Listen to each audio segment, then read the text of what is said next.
Okay, welcome to our second Deals Meetup. We had one in January on time, didn't snow. We apologize for the delays last week. I wanted to have it.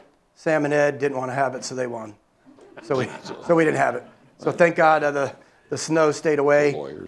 So let me take care of a little bit of housekeeping things first. I just want to ask you guys to raise your hands. If you guys are funding providers, raise your hand. Connor's back there with Washington Capital Partners. Quezzy's here. Tom and Teresa raise money for syndications. Ben's a normal real estate. He does DSCR loans, normal mortgage loans. Naveed, you're a broker, right? Anybody else funding that I missed? You guys lend too? You're hard money lenders too? God, I love you guys. It's the best business in the world. We lend too. Except all right. when it is. Realtors, raise your hand. These are all realtors in the group, guys. The hardest thing about this business is finding investor-friendly agents. All right, so remember the guys that raised their hands. My pinkies of the group, raise your hand. You're the wholesalers. Emmanuel, you're there, and the home's here. Brandon, good. Chris, so we got 5 in the room. Any more wholesalers? If you're a fix and flipper, the pink guys should be your best friend, okay? If you're wholesalers, the blue guys, I know Gary, raise your hand. I know Gary's a big fix and flipper. Most of you guys, our students are all fix and flippers, so there is a lot of fix and flippers here. There's a lot of wholesalers here. There's a lot of money, okay? There's only one thing that we're missing. What's that? We're missing deals. We're missing deals. All right. Service providers, title companies. Any title companies? No title companies. Well, hell, if you're a title company, call your friend, let them know. We need title companies in here. That's some opportunity. I don't see any title companies. Trash out guys, any other service guys, raise your hand. You guys are trash out, right? You're a contractor? Giovanni? Yes. Was Mauricio here? Contractor? You're a contractor too? So these are your service guys, right? Anything that I'm missing? Not missing anything, right? I don't think so. So, I know. Attorneys, raise your hand. No. Attorney. Wait, no, So we have 2 attorneys in the room. So guys, we have everybody in the room to do a deal. All we need are deals, and that's what we're going to provide. We're going to provide you with different kind of deals. Tonight we got a pretty good show. We've got the 5 deals from last month. We'll kind of go over those and kind of tell you the deal disposition. Because one of the things that used to drive me crazy about these deals meetups is that nobody would ever tell us what happened with the deals that were presented last month. We'll go through that. We have 5 deals. We have 2 syndication deals. We have a fix and flip deal, which might be a development deal. We've got a good development deal in Fredericksburg, and then we got a fix and flip deal that we're going to present. Now, I've got to say something. We have vetted the ownership of the deals. In other words, if they're presenting the deal, we feel comfortable that it is their deal.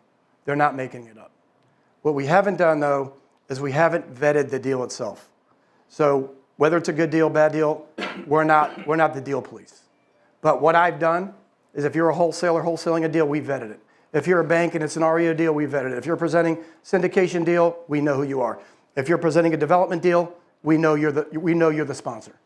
So we've vetted that. So you could at least come here with the trust to know that we've at least vetted some of these deals. So okay. What you're saying is that we're a dating app? Is that We are. That's exactly what I'm saying. Yeah. We are a deals dating app. Yeah. That's exactly what we are. And we're a deals dating app in Maryland. Which means do your own due diligence.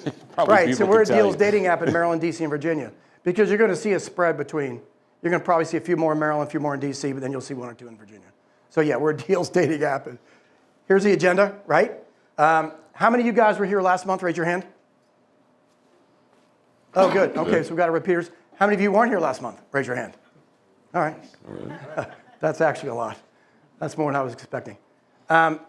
This agenda is very flexible because what we did is I've attended a lot of meetups, and so what I did is I threw out all the things I hate about meetups, and I put it into an agenda that you guys might like. And so you guys are going to learn something as well as hopefully get yourself immersed in actual live deals.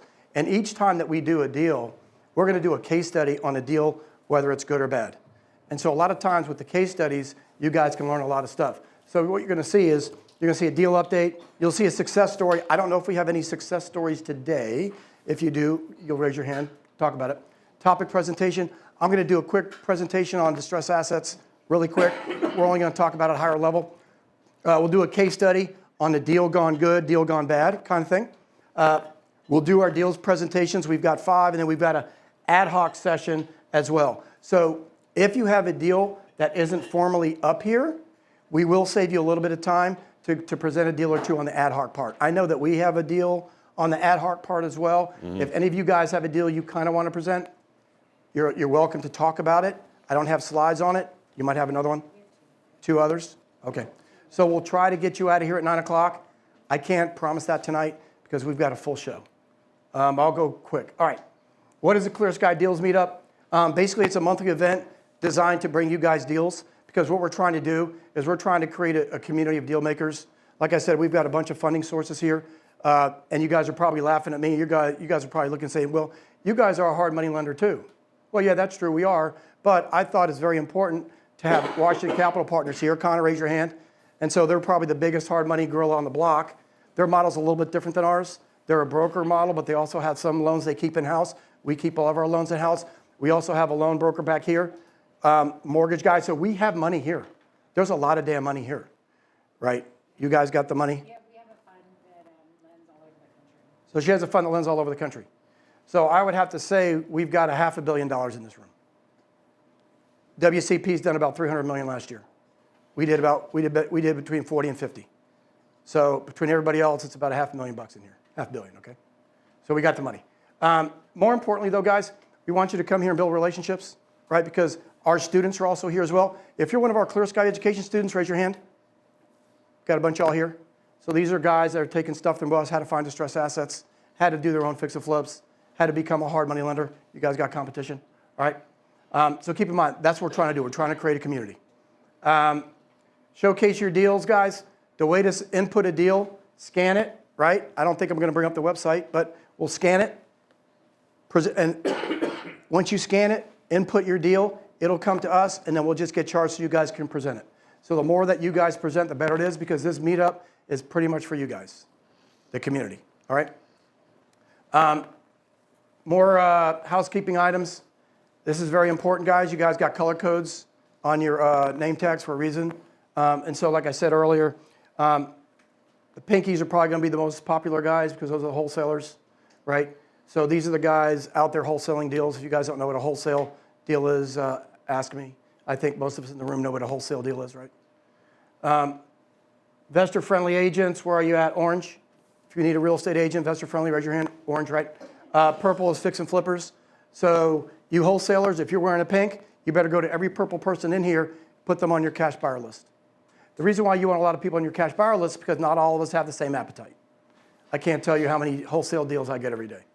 I'm tired of Market Pro Homes, Express Home Buyers, all the Four Brothers, all the ones with the inflated ARVs, the underinflated renovation budget. You run the numbers, you don't make any money. So you want to meet the individual pinkies because those are the guys bringing the one-off deals. That's how you do it. Blues are the new investors.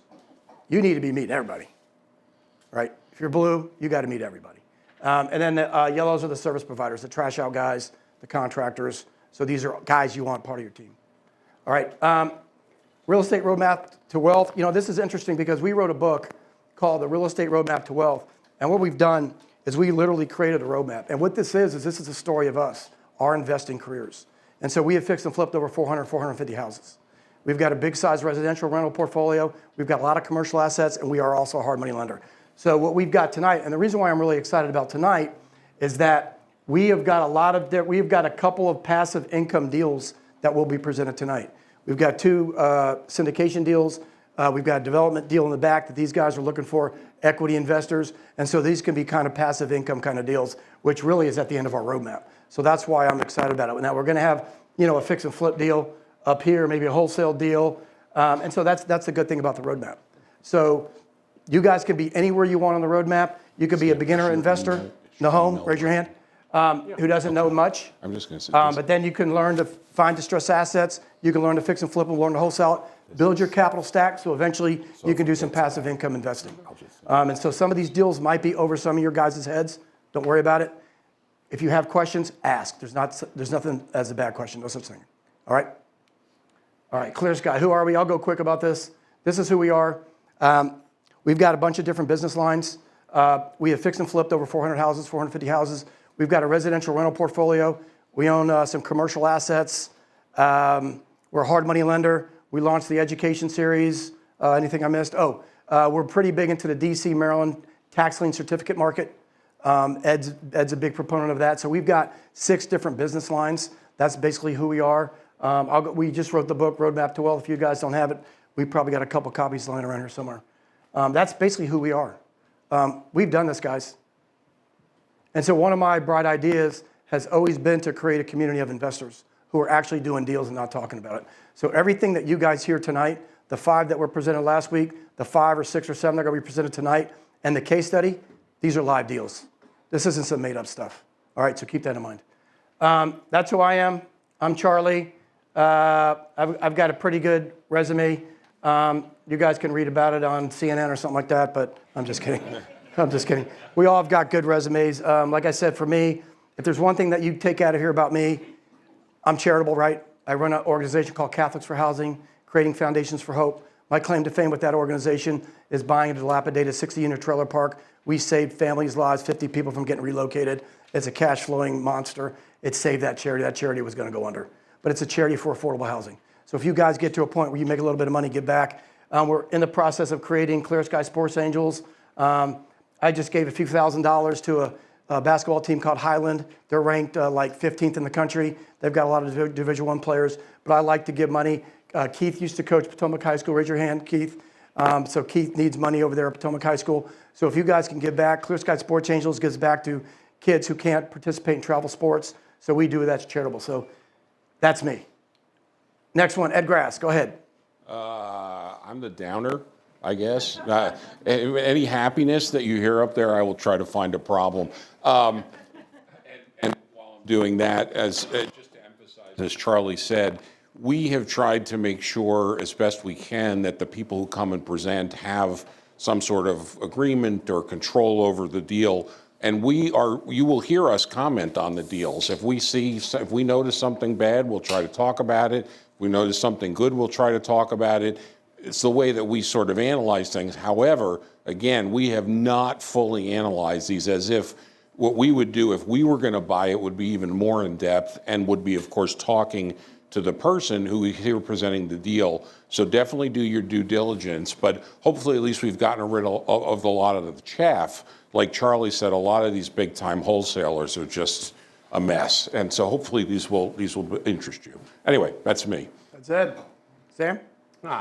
So Charlie and I have been partnered for about 25 years and Ed for maybe 18 years. Yeah. And we've worked in development and sales and every aspect of real estate. So where Charlie's been out looking for deals and Ed's been handling a lot of legal and tax issues, I've handled a lot of in-house and development related activity in that period of time. So a lot of operation stuff passes through me. Generally, I'd say, like, if you're looking at a deal, go out and see it in person, and you'll know a lot more about it than any paperwork's going to tell you. Yeah, let me add to that. I mean, these guys have done a lot. One of Sam's skills that I find most impressive is execution. And I don't think people think about that as much. And some contractors, you can execute your own deal, but even so, how to execute this kind of deal and some of the details, Sam's a good person to grab offline to learn from. Hey, come join our class. But that operational stuff is great. I'm, as I said, the downer. I try to find all the problems, and of course, Charlie's our deal maker, and we all do everything. These guys, poor Sam's almost, I call him a professional litigant at this point. So you do find a lot of problems when you're doing operations and then finding those solutions and trying to minimize your exposure. Because when you're looking for a deal, this is the time to get it. Get a deal at the time you buy it. You're not going to make it up on savings when you're doing a renovation or something like this. So you can only contain costs, but you can make money up front. So look up front, that's where you're making your money, but be very cautious on letting loose the cash once the operation starts going, because that can be a lot of learning right there. And we continue to have that. It's not something you can just get away from, because there's risks in every transaction that you don't know. And so sometimes you just get hit with them and they're completely a surprise. Yeah, and the other thing that happened to us actually today was that, and Sam's not telling you, is that Sam did a presentation for the Mid-Atlantic Real Estate Marketing Association meetup today, and it was basically taking a single piece of land, whatever the zoning was, taking that piece of land and showing these guys how to develop it from ground all the way to a 6-unit housing development. And so we took a bunch of commercial realtors through the development process. From soup to Sarah nuts. was there, yeah. Huh? Sarah was there? Sarah was there. And so, but one of the things that was really alarming to me is that we're presenting to a group of commercial agents. There really wasn't that many investors in the group, but not one of them had done a development project on their own. So that was really surprising, or at least shocking to me. I thought maybe a couple of them would have done. How many people were there? 30, 40 people? About 30, 40 people. And so, you know, Sam was talking about developing a piece of land from scratch. So we've got a lot of development experience too, because we are landholders, we are asset holders. We're not just, you know, we're not just renting out a bunch of stuff. So keep that in mind. Roadmap to Wealth, we wrote the book. We also have a bunch of classes. I'll go over it really quick. Our keynote, our biggest class is how to find distressed assets.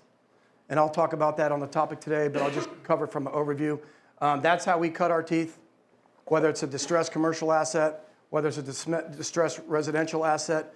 You know, we acquired so many of them. That's how we basically cut our teeth and built up our assets, by finding distressed assets. Financial literacy of real estate investing, that's another good one. They're all good, actually. How to fix and flip, how to wholesale, fundamentals of real estate investing, and then how to find the money. And that's why, if you guys think about it, you're probably going to look at it and say, oh, aren't you guys a hard money lender? Yeah, we are. But remember, when you're funding properties, there's a bunch of hard money lenders out there. You guys should go out to all the hard money lenders and figure out what their model is. You should go out to the DSCR guys, debt service coverage ratio guys. You should get the cheapest and best funding source that you can get, right? Go out to a normal mortgage person and get a loan. So there's a bunch of different funding sources. Sub 2. Oh, the other thing too is Subject 2. You guys know what Subject 2 is? Is there anybody in here that's part of the Sub 2 group? You guys part of any Subject 2 groups? We're part of one that's not Pace Morby. It's not. You part of Sub 2? Yeah, Pace Morby one. Yeah, but are you Manassas? What group? There's a subgroups all around here. Are you part of any local Sub 2s? No, I'm All right, so we don't really have. Okay. Anyway, we have a how to find, you know, how to fund these assets. That's a big deal. Yeah, Sub 2 is only one component of it. And let me interrupt again. I'm sorry for all the people who are newer to this stuff. You'll definitely hear some lingo that we won't cover everything in great detail, but don't feel bad. All of us, including the three of us up here, are still learning. And so everybody here, I think, will hear something they haven't heard before. If you're brand new to it, you're doing the right thing. You'll soak it in, talk to people, learn about experiences. And if you hear a term you're not sure about, write it down, look it up. So you'll get but don't feel like, oh, I don't know everybody knows here. Everybody started at some point, often not that long ago. Go ahead. All right, deal updates. Okay, raise your hand. How many were here last month? Raise your hands. So you probably saw some of these deals. Okay, I'll go through it. The first one was 1221 Kennedy Street. That was a probate deal that one of our investors was trying to wholesale. But what ended up happening was the property was owned outright. And so what he wanted to do is they got the house at a probate. They came to us to get a loan. So we gave him we gave him a $110,000 hard money loan, unencumbered, so we're the first trust. And the reason why he did that is because in order to resell this house again, he wanted to get plans and permits, get that thing ready to go to a fix and flipper. And so you'll see this one come back. It probably won't be back for a couple months, but 1221 Kennedy Street. So that's kind of what happened to that deal. So we closed on a hard money loan with the borrower. 8427 Allentown Road. That was a 6-unit housing development that we built, that we finalized the final site plan for. We're about ready to get the paper plats in about 3 weeks. Yeah. And so that's on the market. We've dropped the price from 135 to 125, right? It's 6 houses, right? Each house is going to go for about $800,000 to $850,000. 3,000 over 1,500 or 1,200 square feet. So if you're a builder and developer and you're interested in that, that's on Allentown Road. We are in the process of vacating the tenants because we've got 2 houses on that property and we're getting about $4,800 a month in rent. So we're just keeping them there until somebody's ready to go. And then we're just waiting on final plat recordation. All right? 1260 Holbrook Street. Connor, raise your hand. Connor's company, Daniel Huertas, is the owner. So this is a 6-unit property that's turnkey in Washington, D.C. Average rents are going to be between $3,800 and $4,200. It's got 3 3-bedrooms and 3 2-bedrooms. That thing is ready to go. It was $1.8 million. He's going to drop it to $1.75 million. At $1.75 million, it caps out to about an 8.5 cap. So if you guys are interested in that, that's still out there.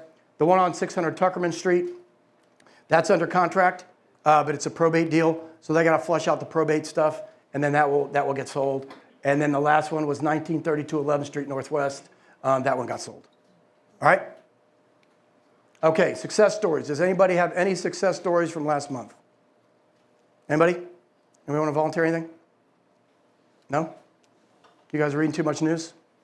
You're reading too much news. We got 2 tax lien properties. Huh? We got 2 tax lien properties. We got 2 or 3. Well, 2 for sure, 3 coming. The third coming. Third coming. Did you guys hear that? We got some success stories. So I'm showing up, right? So I'm coming down here, right? I'm driving. It's only like a 30, 40-minute drive. I show up, right? I got 41 text messages. I'm like, how the hell can I get 41 text messages in 20 minutes? Well, it's these 2, right? And so one of the things that Ed's really, really good at is that what we do is we show up every July to the DC tax lien auction, and we just bid, right? So we bid, what we get less than, $2 million, $3 million worth. Yeah. And so basically what a tax lien is when you don't pay your property tax. Virginia's a tax lien state, so it doesn't apply to Virginia. Maryland and DC are tax lien certificate jurisdictions.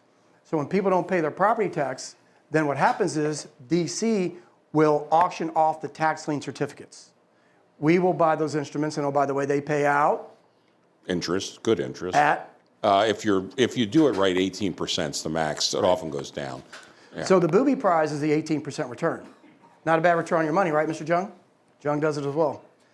So what happened is once you buy a tax lien certificate in DC, you have 6 months to file what's called a quiet title action.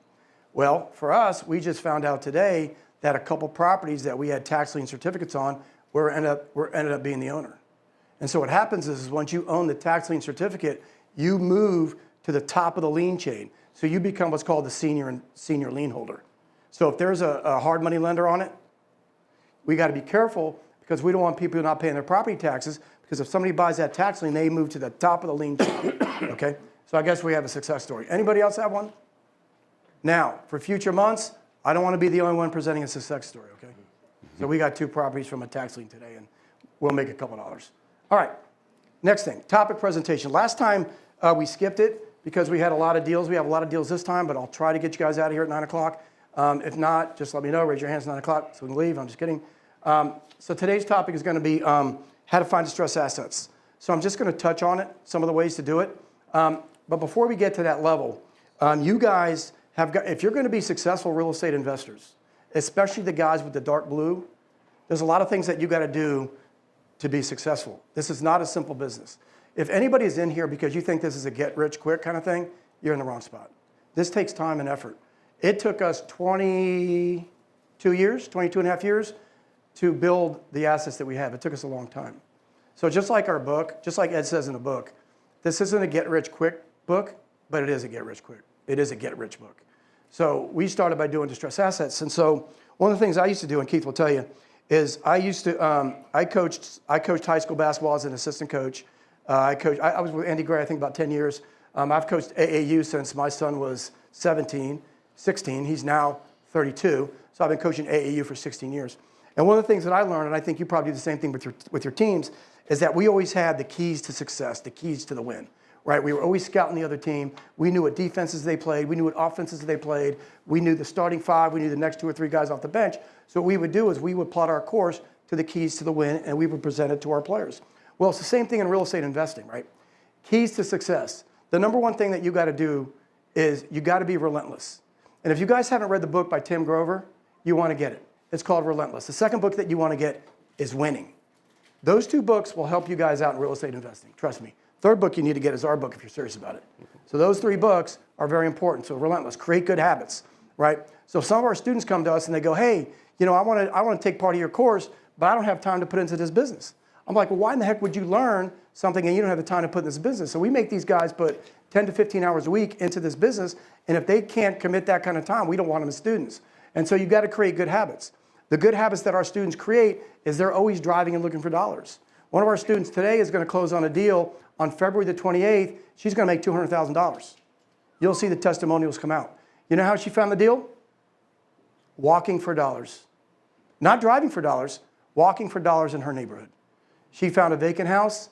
We looked up it was an estate home. She knew the family members that were selling the house. We got in touch with the family members. Sam met her in person, did a deal, and she's closing on this deal next week. It's in Alexandria, Virginia. The flip out she's closing on. Yeah, she's closing on the out sale. Yeah. And so people are like, well, There's no inventory in Northern Virginia. I was told there's no inventory. But there is inventory for distressed assets if you know how to do it. Create your niche market. Well, her particular niche market's her neighborhood. I don't want to tell you the neighborhood because I don't want to give away her thing. She might get mad at me. But create your own niche market, right? Are you in Virginia? All right. Are you in D.C.?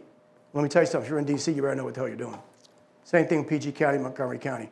If you're renovating properties in PG County, you better know to pull a renovation permit. If you don't pull a renovation permit, you might get in trouble. So understand your niche market. Understand your competition. I hate to say this, guys. Look around the room. Look at Gary. Look at everyone around the room. This is your competition. Everybody in here is your competition.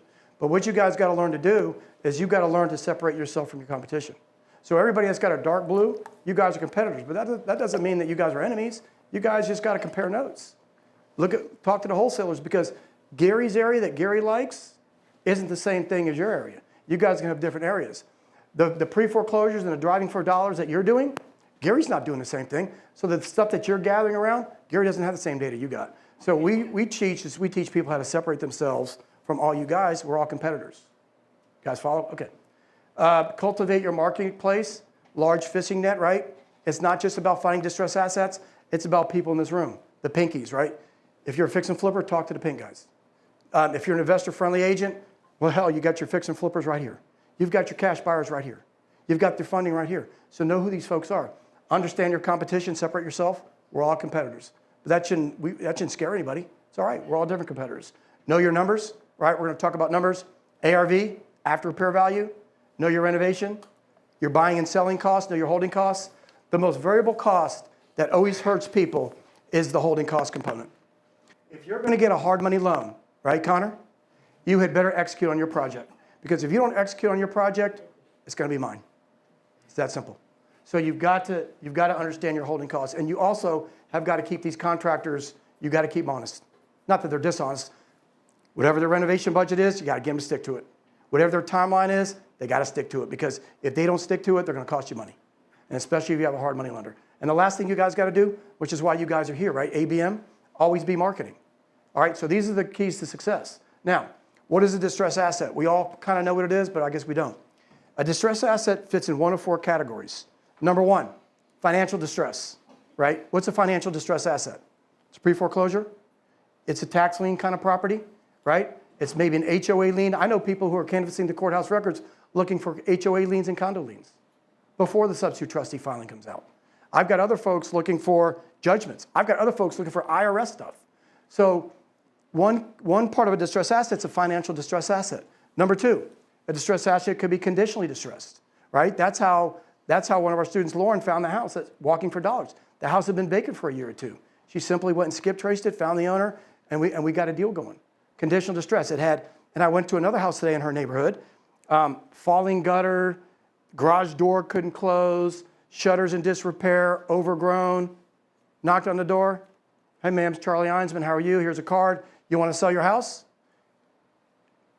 She looks at me. She goes, yeah. She goes, my brother's coming by tomorrow, and we're going to talk about it because her mom had died. I knew that because a little birdie told me about it. So that happened today. So you guys have always got to be marketing, right? So number two, conditional distress. That house was in terrible disrepair. Number three, we call it the emotional distress, right? A lot of people have a lot of anxiety. A lot of people right now, what's going on now in Washington, D.C.? You guys read the article about Washington, D.C., how Washington, D.C. prices are coming down, how the inventory levels are increasing because the government workers might be getting laid off? Come on, man. That's emotional distress. People are freaking out. You think I'm freaking out? Hell no, I'm up here smiling because that's a good thing.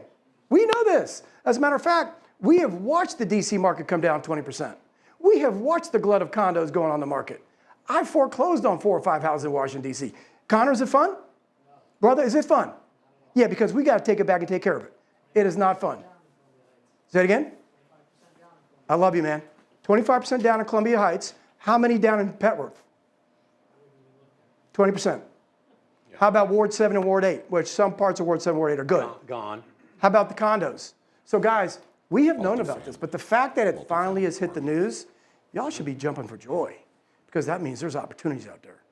All right, so we got emotional distress. The fourth type of distress asset is we call family distress, right? The 2 Ds, right? What are the 2 Ds? Death and divorce, right? And that's where a lot of our students find their properties. They find them on the estate homes, right? And so it's always a death. You got to find the list of heirs. One of the houses that we bought with Keith, we knew the guy died. We found the heir, but we did something very, very honest, but very, very late. So we knew that people are out there finding what's called list of heirs filings. And so what we did is we went ahead and got that house under contract. Right the day before we closed, I made sure that list of heirs filing was filed in the courthouse steps so that we can go ahead and buy that house as a probate. So anybody looking at the list of heirs in the county courthouse would have never seen that show up because we filed it the day before we closed. I don't think you even knew that. All right, that's a distressed asset. Now, strategies. Distressed assets are a good way to buy wholesale deals, right? So you wholesalers out there, raise your hands, pinkies. These are a good way to do it. You're going to find your best deals in the distressed asset form, okay? Purchase properties, add to your investment portfolio as a long-range, short-term, mid-range rental. Now, we built our entire rental portfolio from when? Oh, 2004. Well, yeah, but more importantly, when did we start really buying them? 2009? Yeah, 2008. 2008, 2009 in Virginia. Yeah. What started happening was the banks, they were REO in most of their properties. REO stands for real estate owned. They were dumping them at the courthouse steps. We were buying them at the courthouse steps. As a matter of fact, that's how I met Gary and Gary's partner. And we kept most of those properties as our rentals, long-term rentals. We've never gotten into the short-term rental space, even though that's pretty good. We've never done it. We've always done long-term rentals. So distressed assets could either be residential or commercial. Like I told you guys, we own a few commercial assets. Every single one of those assets were bought in distress. Bankruptcy court on Easy Street. I bought a trailer park charity, City of Manassas. I bought it through the City of Manassas. They were about ready to condemn it, kick people out. That was a distressed asset. We bought a truck yard by Manassas Airport from a buddy of mine that brought us a deal that bought it out of distress. So everything that we have purchased, whether it's a residential property or even a commercial property, everything's been distressed. Everything. If we can't make money on it, we're not doing it. But then again, if it doesn't make sense to make money, we walk away. All right? Asset types for purchase. This is the last chart on this. These are basically our focus. Pre-foreclosures, foreclosures, REO, real estate owned. You're going to see a lot more REOs coming up. DC's getting foreclosed on left and right. PG County, there were 60 foreclosures in January in PG County. That was in the Washington Post. I don't even know what was in the Washington Times. So there probably is about 90 or 100 foreclosures alone in PG County. Montgomery County had about 30, which for me, that was a lot in Montgomery County. So foreclosures are starting to happen. Short sales, what's a short sale? Short sale is basically where the person that owns the house owes more than what it's worth. So they got to do a short sale through a realtor and the bank gets shorted, but there could be good deals on that as is deals. Estate sales, we talked about that. Death, right? Tax lien properties, we were fortunate enough to get a couple today. Virginia's what's called a tax state. So those properties they don't have tax liens.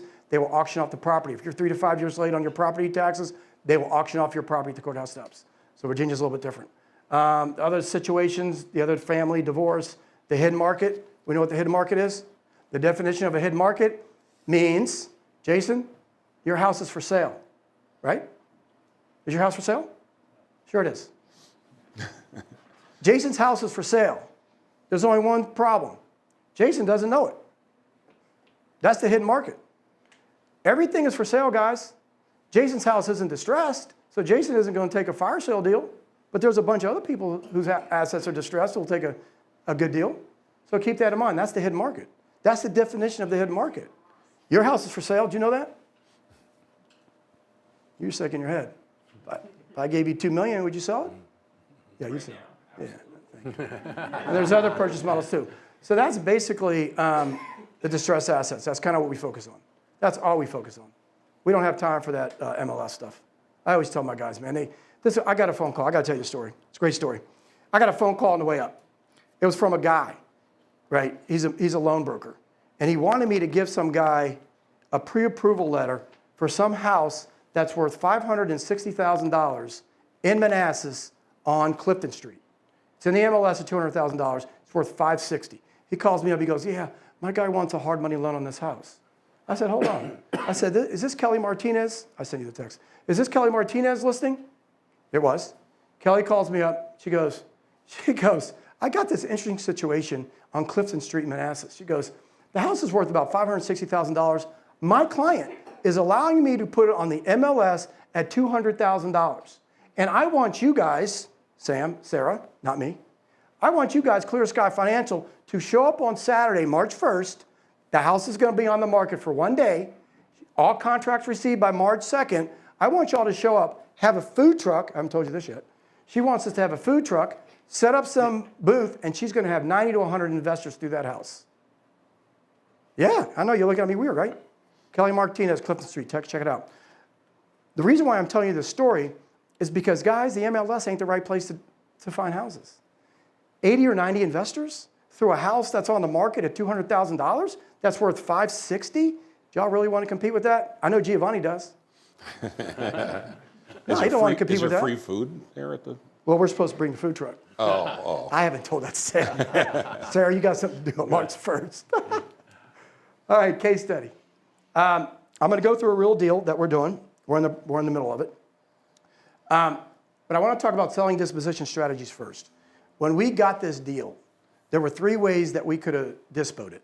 We could have wholesaled it, even though we don't really wholesale deals. We could have. That was step 1. We could have wholetailed it. Yeah, this is an old set of slides. An old set. Keep rolling. Yeah. Anyway, wholesale is where you take a property, let's say it needs a little bit of repair, you get it FHA ready, you don't do any renovation to it, not much at all, and then you put it on the market. You buy it wholesale, you sell it retail, but you don't do much renovation at all. That's called a wholesale kind of deal. We did one on 20878 Chip Oaks Forest Circle. We make 70, 80 grand on it. Made a lot of money on it. That came from a one-off wholesaler. Some deal fell out. He had to close it in 3 days, called us up. We bought it. We basically cleaned the house out. It was off of Algonquian Parkway, Route 7, right there in Ashburn. So it was Sterling, 20164. So we made a quick 80 grand. We didn't even bother to sell it as a retail. We didn't want to spend the 100 grand that was going to cost to renovate it. We'd rather just wholesale it and get the heck out of Dodge. Or you can retail it. We all know what retail is, right? Go ahead and maximize it, full gut renovation. I want to make a lot of money, right? Well, that's what that is. So what happened? Here's the scenario. 3811 Dominion Drive. If you guys know anything about me and you've heard me talk in the past, the first thing that I always do is I'll actually give you real live addresses because I know that you guys want to go ahead and vet us out and check it out. This is the house right here. It used to be a 4-bedroom, 1-bath house, built in when was it built? 64. We converted it to a 5-bedroom, 3-bath house. We put a main level bedroom we put a bedroom on the main floor, put a master suite on the main floor for elderly parents. This was before our friend Donald Trump decided to ship all, have the immigration problems. That's what we were thinking, but we'll see. Subdivision, Prince William Estates, type of purchase, it was an estate purchase. They owned it outright, so they didn't have any debt on it. All right. Ownership chain, brother died. There was no will. There were no kids. Parents died. Sister was the only heir. We found the sister. We did a deal with the sister. Oh, by the way, the sister gave all the proceeds to a animal shelter in Springfield. She gave $125,000 to them. We bought it for $125,000, April 28, 24. This is how we've had this house for about a year. I sort of am giving away how we're going to disposition it, but I want to just explain the thought process of why we did or didn't so you guys can learn something. Purchase for $125,000, ARV was $625,000. We needed a brand new house. At the time, we did not realize that the house also needed a foundation. Didn't realize it, right? Maurice, till we got to the bottom of it, needed a foundation. Literally. Yeah. By the way, Maurice did all the work. He's in the back. All right, that's the scenario. All right, here's the renovation budget. You guys see that? $285,000. It's a big number, right? Well, Chucky's got a little math problem that Chucky likes to do. But this is one of our students that bought it, so he wanted to see the tire fix and flip process. My rule of thumb is simple. What's my rule of thumb? You want to make as much as you're spending on the renovation. Simple. Because you don't have that much time, so you have to control for that. So doing smaller renovations, making less is more efficient and lower risk. I'm a simple guy, right? Simple. Yeah. Simpleton. $285,000, right? So if I add $285 plus $285 in profit plus $125 purchase, ain't no chance in hell we're making $285. Hell no, right? So Chucky, not pass, but we do a different strategy. So Budget was 285, so keep that in mind. So keep in mind a 125 purchase. You guys are like, how the hell are you going to purchase a house worth 650 for 125? I ain't telling you that, but we did. 285 purchase. So we technically should have been all in at 125, 285, 415, 420 plus holding costs. All right, keep that in mind. Should we wholesale it, right? Y'all know what wholesaling is? Who does not know what wholesaling is? Y'all do, good. Pros, quicker access to the money, in this case. Easier to dispose. Add your cash buyer list. Put Gary on there. Never own the asset, and we do not need to finance it. Right, you forgot one. Sam can take a nap Yeah. because he doesn't have to Sam execute. can take a nap. But in reality, it's opportunity cost. In reality, Sam doesn't nap, so he'll be out working on another project, Right. hopefully to make money. So you have to factor in, is this distraction to get the additional profit worth it? And risk and everything else. Yep. Yeah. Cons, less profit compared to the fix and flip model, right? In order for wholesalers to make their contract assignment fee, they've got to leave enough juice in the deal for a fix and flip investor to make money. That simple. So you're not going to make as much money. You need a cash buyer list if you're a wholesaler, right? So guys, pinkies go to the blues. Y'all go to the blues, add them to your cash buyer list, put them on there, make sure you have a good wholesale package, right? When you send it out. Pictures, ARV, what you think is a renovation budget, and then what you want for the house. Just make it simple for these guys.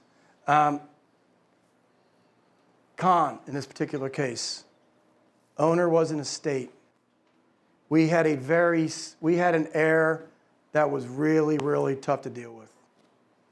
Remember, if you're going to wholesale that deal, that's very complicated to get that heir to show up at the table. Yeah? Well, she was a pain in the ass. We had to red carpet this entire deal for her. Title company had to show up to her house. The list of heirs affidavit, all the affidavits had to get notarized. Heather, you showed up once or twice to the house. Wasn't she nice? She's the nicest lady in the world. But we had to red carpet this thing. Like I said, the day before we closed, we had to put that list of heirs at Prince William County Courthouse so none of you guys knew about it. All right, so we couldn't wholesale it. Bad move. All right, so then what do? Here's pictures. Teresa, is your next house? No. This is what it looked like, guys. Trash out, guys. You're the man, right? Raise your hand. Trash out, guys. This is for you. How many dumpsters? Maurice, how many dumpsters? I know you didn't tell you. He didn't even tell you the best part yet. How many? 25, 40-yard dumpsters. Wow, 500 a dumpster. My man. 25, 40-yard dumpsters. Ain't seen you in a long time. How you doing? All right. How you doing? I love you, man. All right. 25 dumpsters. We haven't even told the best part yet. There were loaded guns in the house. Maurice, were you there when the gun went off? Maurice, were you there when the gun went off? Loaded guns. The guy made bullets, so he had a bullet press machine. And he also had grenades. Yeah, not nice. We were told that, though. The sister told us everything. She said, y'all better be careful because the loaded guns are in the corner. They're in the corners. We didn't know about the grenades. So, okay, so yeah, I'm not kidding. You guys are now you probably understand how we got it for 125 grand. Holy shit. All right, 25 dumpsters. That's a record, by the way. Record, right? Yeah. 25? All right. Now, should we have wholetailed it? Wholesale, right? Do a little bit of retail stuff. In this case, put on the new roof, we tore down a deck, and we had to do foundation work. And the trash. All that stuff, between the trash out, foundation work, new roof, that ran us about $100,000.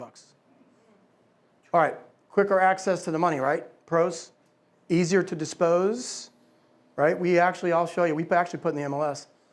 I have never owned the asset, but don't ignore that. That's wrong. I took that out on another chart. And do not need to finance, we had to finance it. The cons, get it ready for a hotel. This one needed foundation work. We weren't going to sell it as a hotel without doing the foundation, without doing their new roof. We at least had to get some of the stuff. And I'll show you pictures in a minute. And this is probably a good example to stop too of the risk, right? Partly because of the trash out issue, there wasn't really any way to find the foundational issue until we got the basics. Right. But again, that's a good point. That's the risk behind these full gut job deals. And why you need a big margin. Why you need a big margin. Yeah. And I think one of our guys, Justin, he's not here. Where's Justin? Justin's here. I saw him. Justin here? Yeah. Justin bought a house in DC from Harry, wholesaled it. Giovanni's doing the renovation, but there's a problem. Giovanni was nice enough to find 2 chimneys. What the hell does a house need 2 chimneys for? So he found a hidden chimney. Thank you for that. Yeah, so these full gut renovations, guys, they're ripe with problems. They're very risky, so you really got to get in there at a good buy price because you're going to be surprised. New roof, see the windows there? Windows were all boarded up. This is basically some of the demo we had to do inside and reframe it for the wholesale buyer. This is the foundation work. Isn't this a beautiful job here, guys? Jacking it up. We had to lay new block. So between the roof, trash out, foundation, 100 grand. So now we're in it for 225 plus holding costs. Okay? Then what we did is, I didn't even know I had this chart here. Trash out, new roof, large foundation repair, stabilize the entire house, $100,000. We tried to sell at $395. But here's why even the pros make some mistakes. Let me show you what happened. So then we got an all-cash offer for $385. I don't remember why we didn't take it, because I don't remember what the hell was going on. Yeah, we should have taken it. We thought there was more juice in it, but there was a lot less juice in it, actually. Yeah, it's juiceless. No, it was a little bit of juice. We're still going to make a lot of juice. We're still going to make a lot of money. Not for the work effort. Yeah. But my problem is, this was July. Okay, now I got to get into this. This is why I'm doing this. It was July. What was going on in July, guys? What's the first thing that was going on? We had a presidential election coming up. What the hell happens during presidential elections? Stall. Everything stalls. Everything stalls. So we were fraught with risk from day one. Okay, so we had a presidential election coming up. The next thing is, it didn't matter who was going to get elected, there was going to be more stall in the economy. So we were at a lot of risk at that point. We knew it, but we didn't know it. But that's all right, it doesn't matter. It's a learning experience, but that's what happened. All right, so we had an offer for $385. Oh well, so swell. Should we retail it? Okay, well, we decided to. I'm kind of giving it away. Pros, maximize profit, right? Brand new house, which it is. It's absolutely gorgeous, but gorgeous doesn't sell houses. But it's beautiful. I'll show you pictures. Full gut renovation is a con. Tough to manage projects on time and budget. How about you, Mr. Contractor? Even though you're not, you manage, and this is a tough thing to manage? If I told you the renovation budget's 300 grand, how long do you think it's going to take? Plans, permits, everything. 6 months probably. At least, right?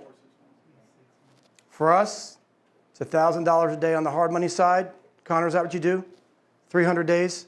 For us, if I'm lending on it, it's $1,000 a day for us to lend on it. That's my assumption, because I don't know the contractor. If it's me flipping houses, then we do it for $2,000 a day. So a $300,000 renovation was $300,000 by 2, 150, 5 months. It's about right. Okay? Holding costs, oh my God, that's the big variability. Holding costs. Because the more you lengthen this thing out, the more your holding costs are going to be. And especially if you're using a hard money lender like Connor, WCP, like us, like any other broker, we're charging high interest rates. You don't want us for the holding costs increase. You want to control that. And then also, too, market fluctuations, right? What's going on now? What's coming in the news? News ain't so good, right? Stall. We're getting ready to get into the spring market. We've seen some stall in some areas in Virginia that we haven't seen in a long time. So we're stalled a little bit. It's life. All right? Here's what it looks like today. The house looks absolutely phenomenal. The quality of work, phenomenal. Everything was phenomenal about the house. Not bad, right? Staged.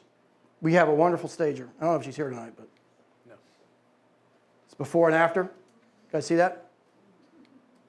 Before and after. Not bad, right? I mean, we kind of know what we're doing. Maurice does, at least. I don't. I have no idea what I'm doing. Isn't that nice? Not bad, right? Can't sell it. Might have to drop the price. I hope not. So what happened to it? Student made contact with the owner. Owner wanted to sell. Right, we found her. Found the heir. Property was in rough condition, I would say, right?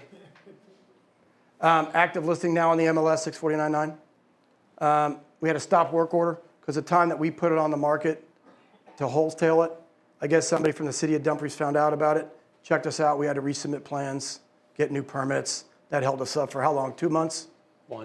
1 month? 1.5. But that got us closer to the election, though. Yeah. Got us closer to the stall. So we had to stop work for a month and a half. We had to redo the plans, get permit expediters out there, get all the work. Held us up. And oh, by the way, guys, you think that 285 budget was met? Hell no. So that's where it's Met at and today. Passed. Huh? Passed it. We met it and we went past it. Wave to it. We waved to goodbye to it. Yeah. So guys, the reason why I'm presenting this to you guys is that, I'm standing up here, right? It's a humbling moment because even though I consider us to be pros, we didn't do it the way it should have been done. There's not a right way or wrong way or, it's just the way things happen. And so if you guys are going to be better investors, you really have got to understand all permutations of the market.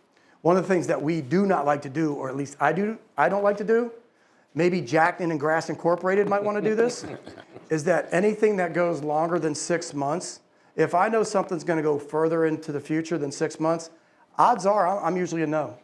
I don't want to do it. Because I can tell you what the present value of something is today, and I have full confidence that that present value might be there for another 3 to 6 months. I do not know what's going to happen in month 9, 10, 11, 12, or even a year and a half. So we don't like to do anything longer than 6 months on the fix and flip side. And I do not want to go to plan B and rent out the asset. Now, some of our best equity, some of our best wealth creation were assets that we've owned. We owned 6 between 2004 and 2008, 2009. Market went belly up. We had 6 houses that we owned as rentals. We had to make a $500,000 capital call of houses that we bought pre-foreclosure at 70% of the value. We still had to make a $500,000 capital call. But some of our properties that we bought that we were going to flip, the market changed on us. We just kept them as rentals. And luckily for us, we rode that 15-year appreciation window that none of us would have ever predicted. So just keep that in mind. All right, now we're going to get into what you guys all came from. Am I doing okay on time? My time, police? 10 to 8, 5 to 8. Oh, we're good. Oh, we're good. Okay, so good. That's about right. So what we try to do is we try and segment each deal presentation to about 10 to 15 minutes. So we've got 5 deals to present. I'm going to do the first one. You're up second. Okay? And so this is why you guys are here. So let's go over the current deals. First one. Again, I need to reiterate this because the lawyer, I might get in trouble with my attorney. And my attorney always tells me to put everything in writing. We have vetted the ownership of these deals. We have vetted the controller of these deals. We have not vetted whether or not they're good deals or not. Y'all got to do your own due diligence. Now, if you want us to maybe do a loan on it, you want anybody in here to do a loan on it, you can certainly call me up, run the ARV by me, run whatever you want by me, run the pictures by me, I'll send them to Sam, get the renovation budget. So you can run stuff off our plate, but we have not vetted if it's not a good deal. First one, 608 60th Avenue, Capitol Heights. Can we do we can do a deal. You got the deal ready? Okay, not yet. Residential single family, 3 bedrooms, 1 bath. We have the plans in hand to make it a 4-bedroom, 2-bath house. We were the lender on this deal. We have the plans in hand. The borrower actually allowed us to take the plans back. She was nice enough. Renovation cost is probably going to be about $125. I'd say between $110 and $130, $140, somewhere in there. ARV $375. Deal type is an REO. Okay? It's your REO. Yes. It is. It's our REO. Again, I'm going to disclose. We always disclose. Last month, I presented a development deal that we owned. I presented a 6-unit deal that Washington Capital Partners owned. And then we had, I think, 3 wholesale deals. 2 by Chris, 1 by Harry.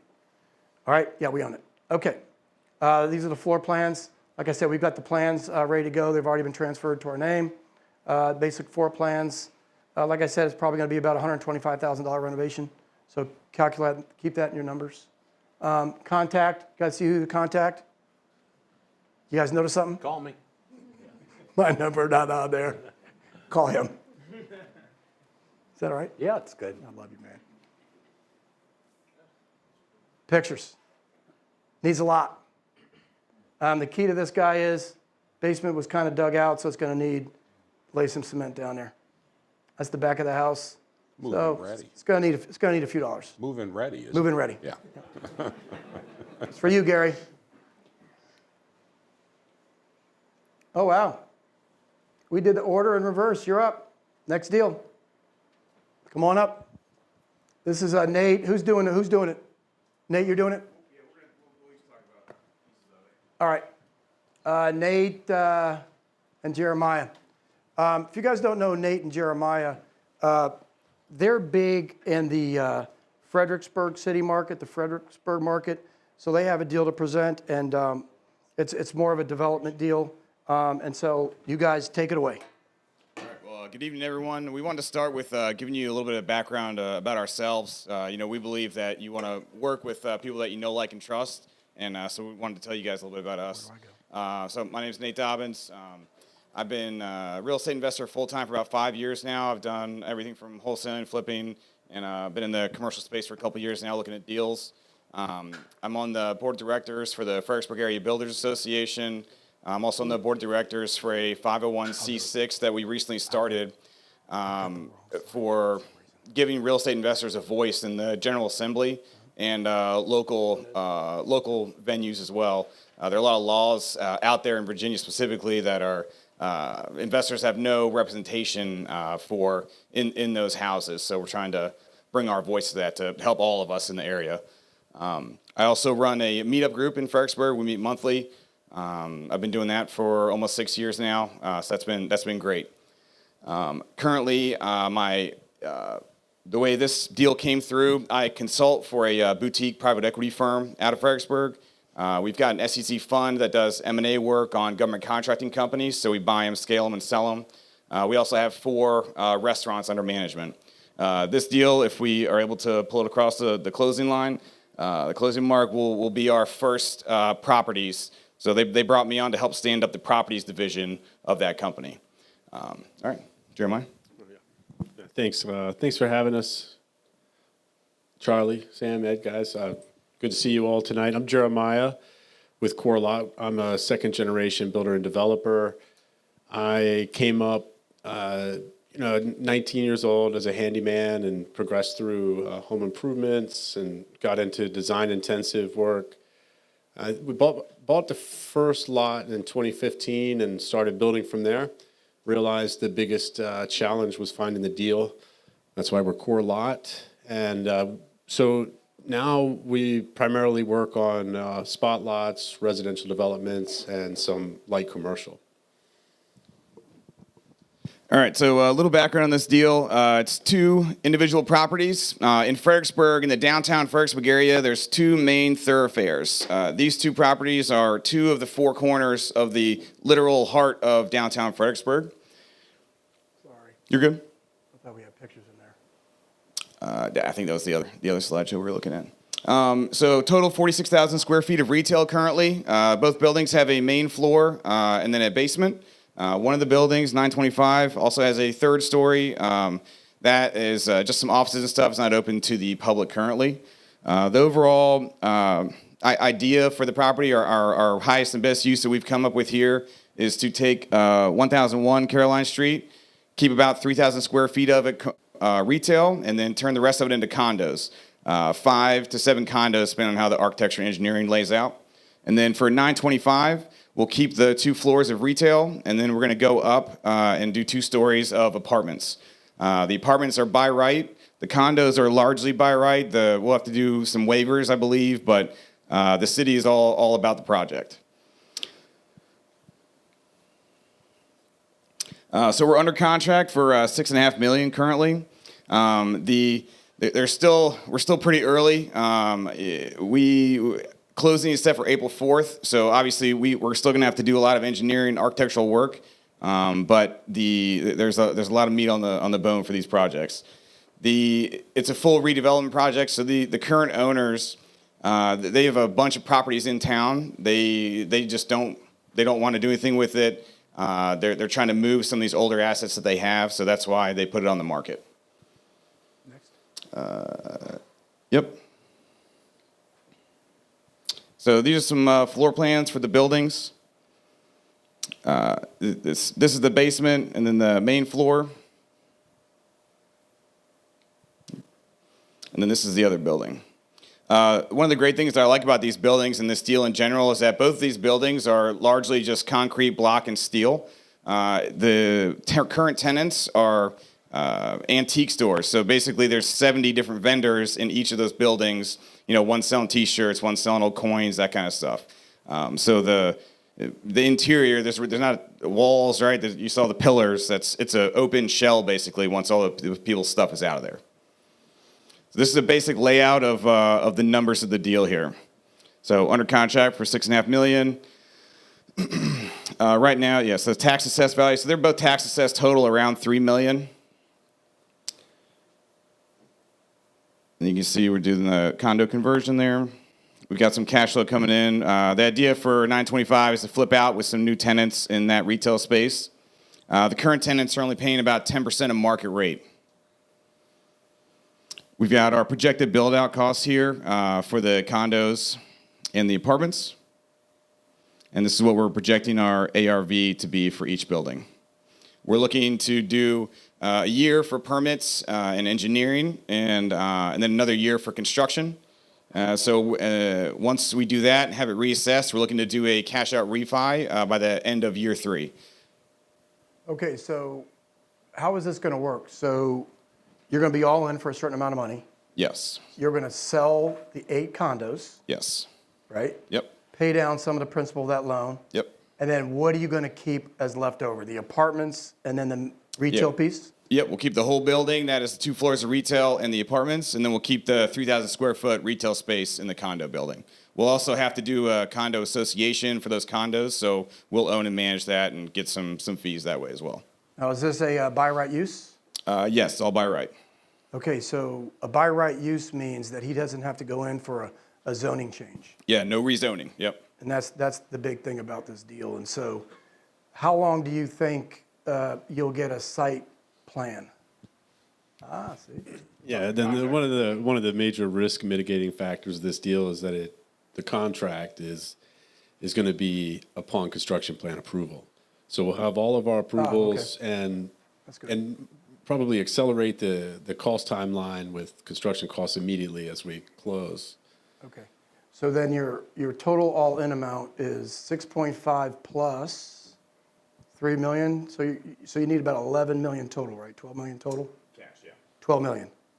If we do it cash, yeah. Right. So in a real world, let's say it's 12 million, you're going to look to get a loan for about 9 million. So you need to raise about 3 million equity, sort of. Roughly, yep. Okay. Yeah. You guys follow that? The financing, we're looking at a bunch of different financing options. So like when builders do projects and stuff, sometimes they'll have financing that'll let them kind of roll a line of credit. So they'll do a house or 2 houses in the development. They'll cash out, pay some of the loan off, and they'll free that cash up for the next one. So we're trying to be creative with the financing, so our carry costs are a little less. Yeah. And so Nate's phone number's up here, Nate's email's up there.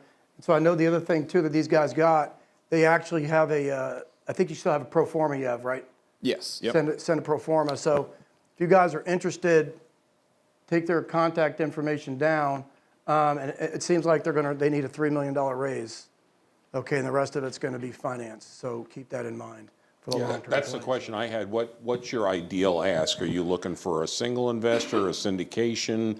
What and obviously people will need more detail with you, but what overall are you hoping for that might interest So right now I'm pitching it as a equity partnership deal. So not a syndication or a fund.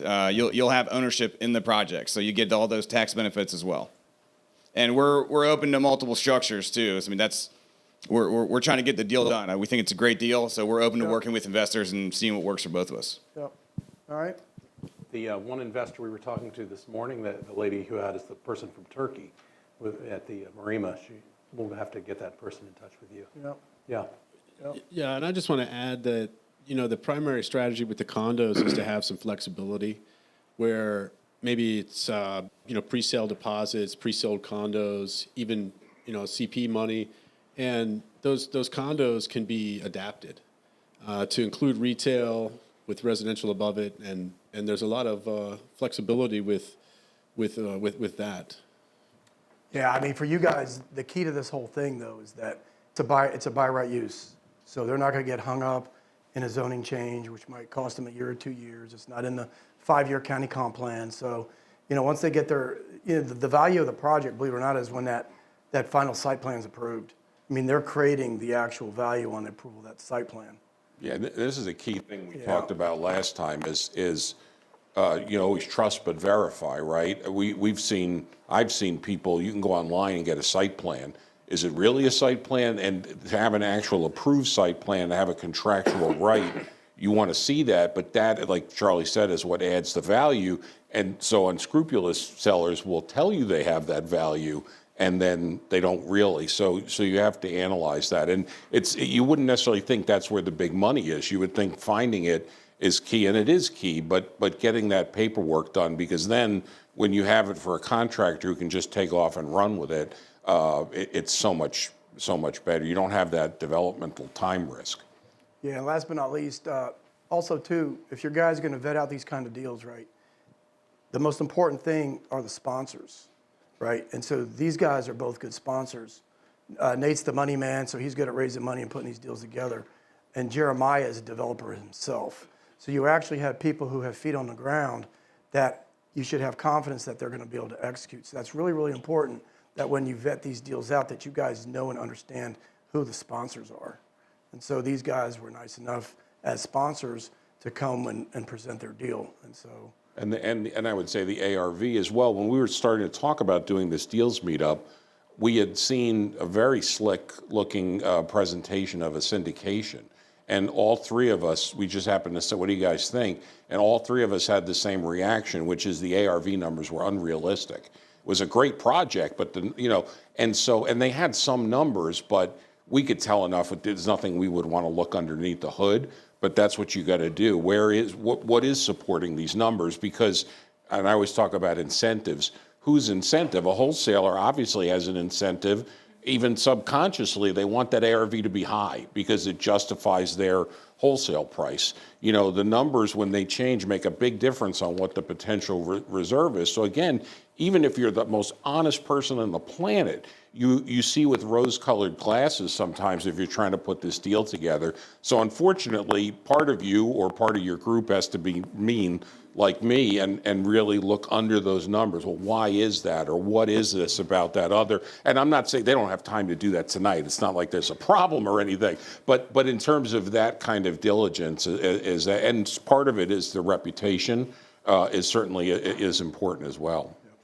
Yeah, absolutely. And Jeremiah and I have been looking at deals together for 4 or 5 years now, and I'm a little more optimistic than he is, so that's what I lean on him for. But we went pretty conservative, I think, in our estimations here. Mm-hmm. As a quick example, we just had 2 condos sell in downtown Fredericksburg, same square footage. They did have additional parking, but one sold for $1.9 million, the other one sold for $2.1. And we have our estimations for these selling at $1 million, and that's 2 years from now. I wanted to give. Do we have another slide on here? I don't think so. I think that's okay. If I could, too, take a couple minutes, I just want to give you kind of a picture of the market as well that we're seeing. So we're projecting 2 years out to bring these units to market. In 2 years, Amtrak's going to have a dedicated rail line going down to Fredericksburg. They're saying it's going to be basically a mini metro station. I think that's going to greatly increase commuters from Fredericksburg up into D.C. and potentially down to Richmond. We also have the largest VA hospital in the country being built 6.5 miles away from these 2 buildings. They're set to open later this year. They're looking at 600 jobs just in that one project. We also have the Kalahari Water Resort. I believe that'll be done. It's right off 95. Yeah, you definitely see it when you're driving by. You can see it. Holy smokes! It's huge. Yeah. So that's gonna be 900 rooms and 10 acres of water park inside and out. There's already a ton of commercial stuff happening there as well. And they're projected to bring something like 400 or 500 jobs as well, I believe. So there's tons of stuff happening down that market, and I'm hopeful that 1 million ARV that we have in these condos is probably gonna be higher. Yeah. You guys have any questions?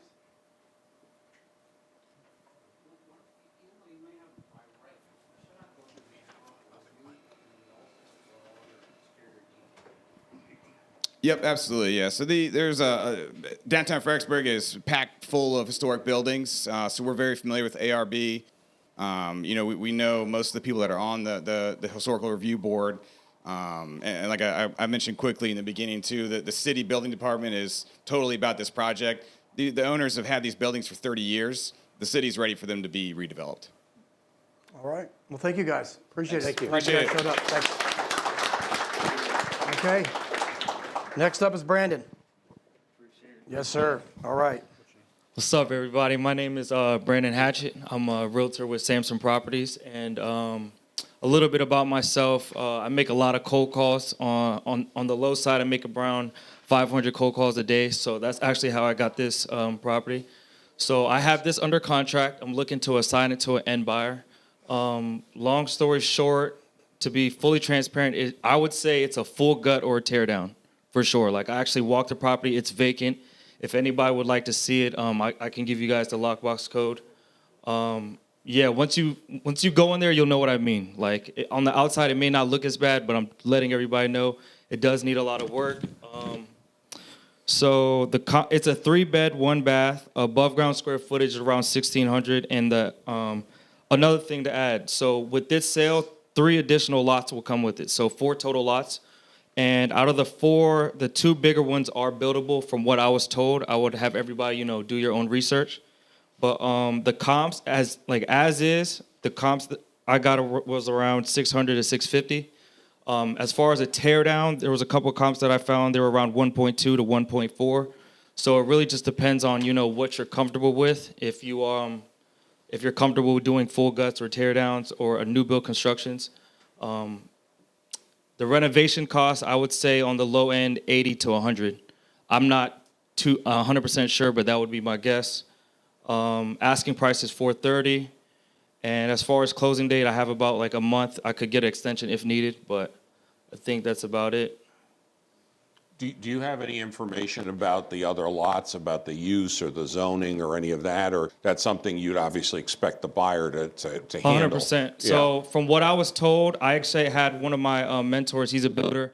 I had to take a look at it, and he said the 2 smaller lots are not buildable. He said the 2 bigger lots are. So the 2 of the bigger lots is 0.18 acres each. So together it's 0.36. So the comps that I included for new builds are either a 0.36 lot or smaller. And then for the comps that I ran for, a full gut was 0.18 or less.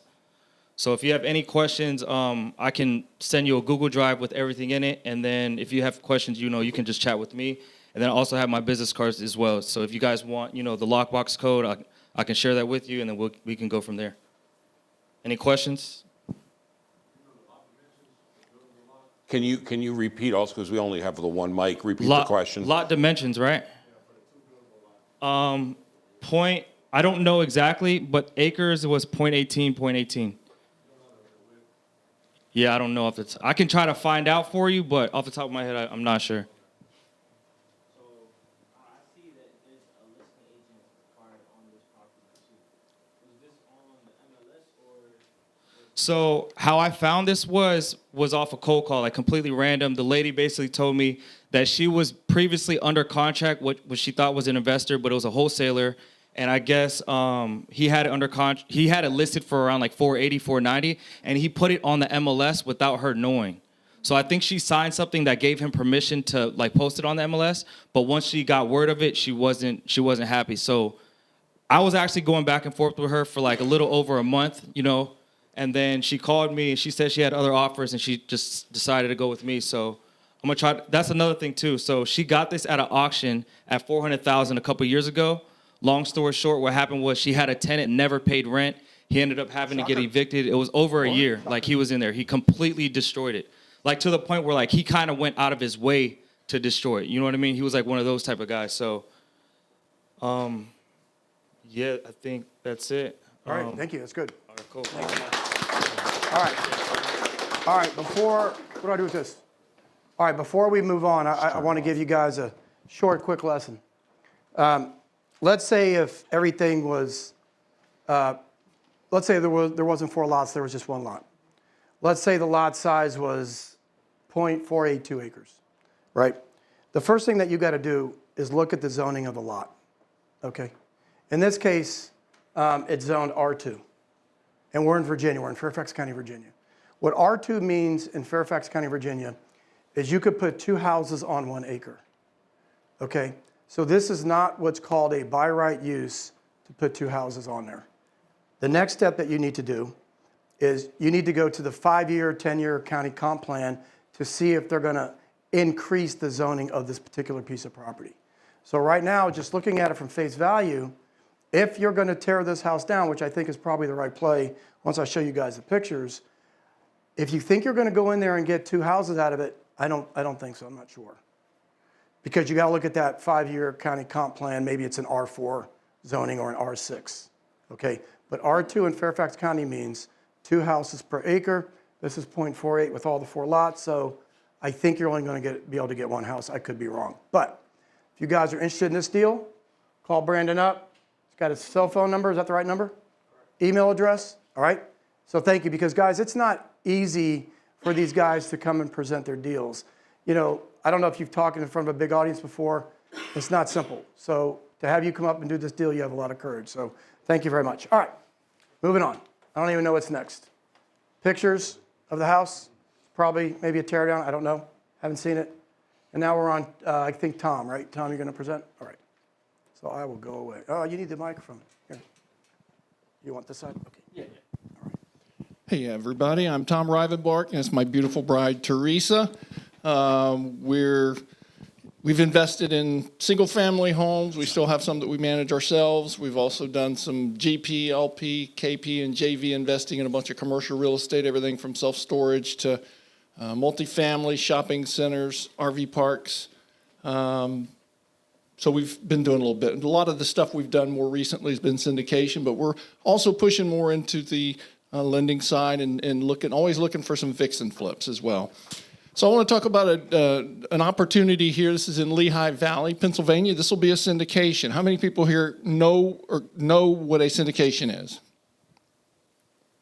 Okay, that's basically where you use other people's money. They become limited partners, silent partners, basically to provide the capital stack. And then you have your operating partners that are the GP, the general partners. You have your limited partners and your general partners. Limited partners are basically the investors of the cash.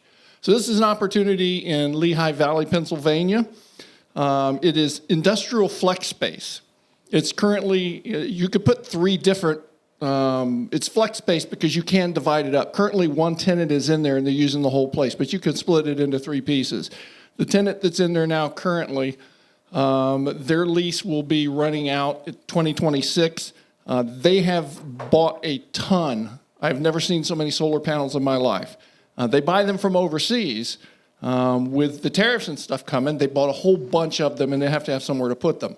They don't actually get charged the import tax on them until they go to install them. So they can put them in there and let them sit, and they haven't put a whole bunch of money out. So they're most likely not going anywhere. It's a great location there. It's an industrial hub with a lot of major highways around. That particular market has really been growing with that type of industry and such.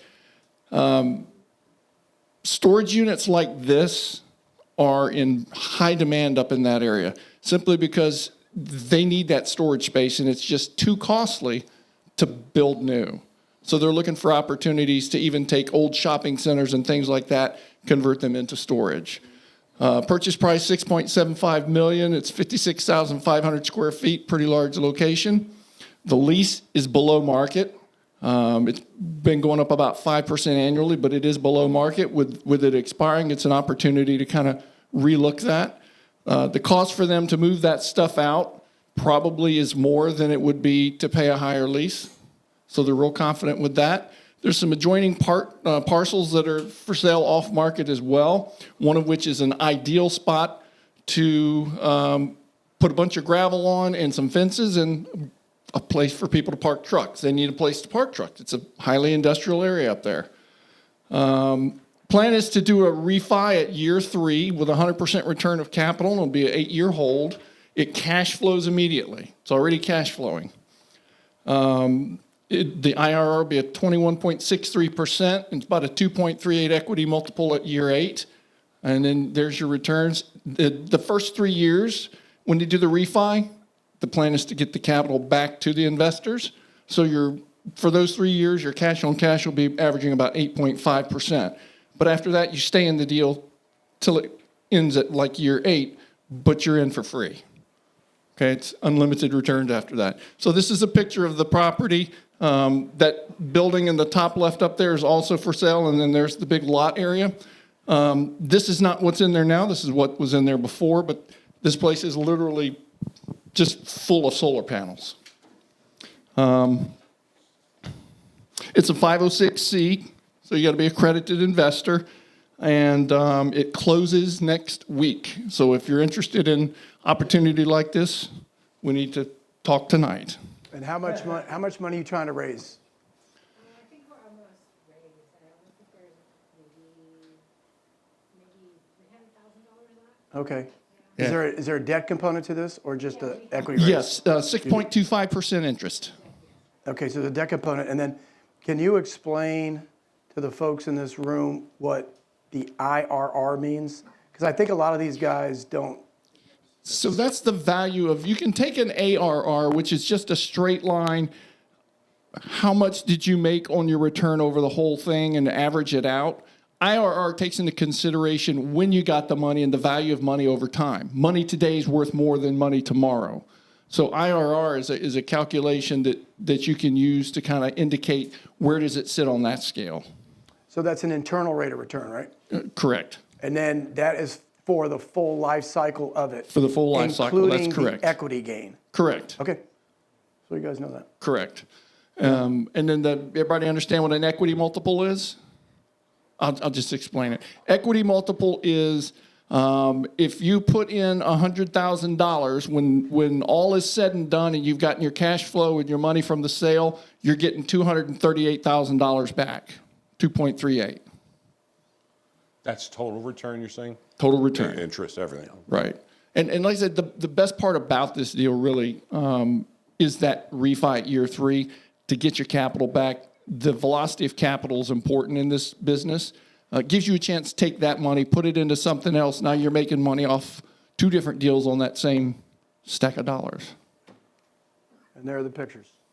And we have an OM if you want one. Yes, I have more information if you want to take a look at it. Same thing as always. Tom, whose cell phone is that? Is that your, no, that's That's Teresa's. Teresa's number and Okay. yeah. Okay. And then you got Yes. their email. If you guys are interested in this kind of syndication deal. All right? Okay, the next one, it's a 40-lot mobile home park in Sumter, South Carolina. I'll tell you why we love mobile home parks. First of all, they're very recession-proof. They're the lowest cost form of acceptable housing in the country. So as things get tougher and people maybe can't afford their $2,000 a month apartment, they're going to step down a little bit. This is the lowest cost form of acceptable housing. So very recession-proof. There's a huge demand for housing, particularly in this area. The affordability goes without saying. Turnover with mobile homes also is a big thing to think about. 90% of mobile homes that are put down somewhere never move again because it's about $10,000 to pick that thing up and move it somewhere, and it's a big hassle. And then the expense ratio on parks like this, particularly when they're tenant-owned, is very low. You can get by with sometimes like a 20% expense ratio. If you've got a lot of park-owned homes, it'll be a little bit higher because you've got your maintenance and stuff like that. But this is 39 tenant-owned homes and 1 park-owned home with a rent-to-own. So that person's now responsible for all of those things. It's seller financing. It's interest only for 5 years, 5% interest. And we only have to put 17% down. So that's great. It's really, it's your typical tired owner, doesn't want to deal with it anymore, hasn't really done a lot to take care of it, and is kind of behind on rents from where they ought to be. So it's a great opportunity to come in, clean it up just a little bit, put some better operations in place, and be able to start to bring those rents up to something a little bit more reasonable without gouging. And then about $75,000 in some CapEx to upgrade some of the common areas, make them look a little bit nicer. And it's in-house property management.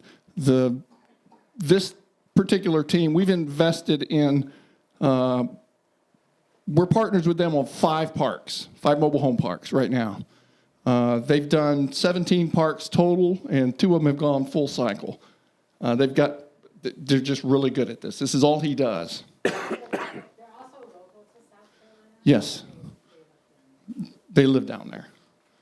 So they're very hands-on. This also is a 506C, so you got to be accredited. This closes on March 1st. It's a 70-30 split with a 7% pref. I better explain that. So a 7% pref means the first 7% of the profits that come in go directly to the investors first, and then after that, each year it resets. After that, it's split 70% to the investors, 30% to the GP team. Okay, then after a year, it starts over again. They get the first 7%, then it splits 70-30 again. And then the sale is, then the sale is 70-30. And the depreciation on this will be about 74 cents for every dollar that's put in. It's Sumter, South Carolina. I don't know if you know what's down there, but there's an Air Force base right down there that's got a couple big major headquarters. So, All right, you guys got any questions? Go back. Good question. I don't think so from this one. A great because question. I think that it might be that they can't. If they didn't mention that to us. yes, it wasn't. And other ones we've talked about, we've done that before. But no, I don't. Yeah, some of the other parks that we've done with them, we have one mobile home that just got delivered and is probably about ready to be occupied now, and is already rented.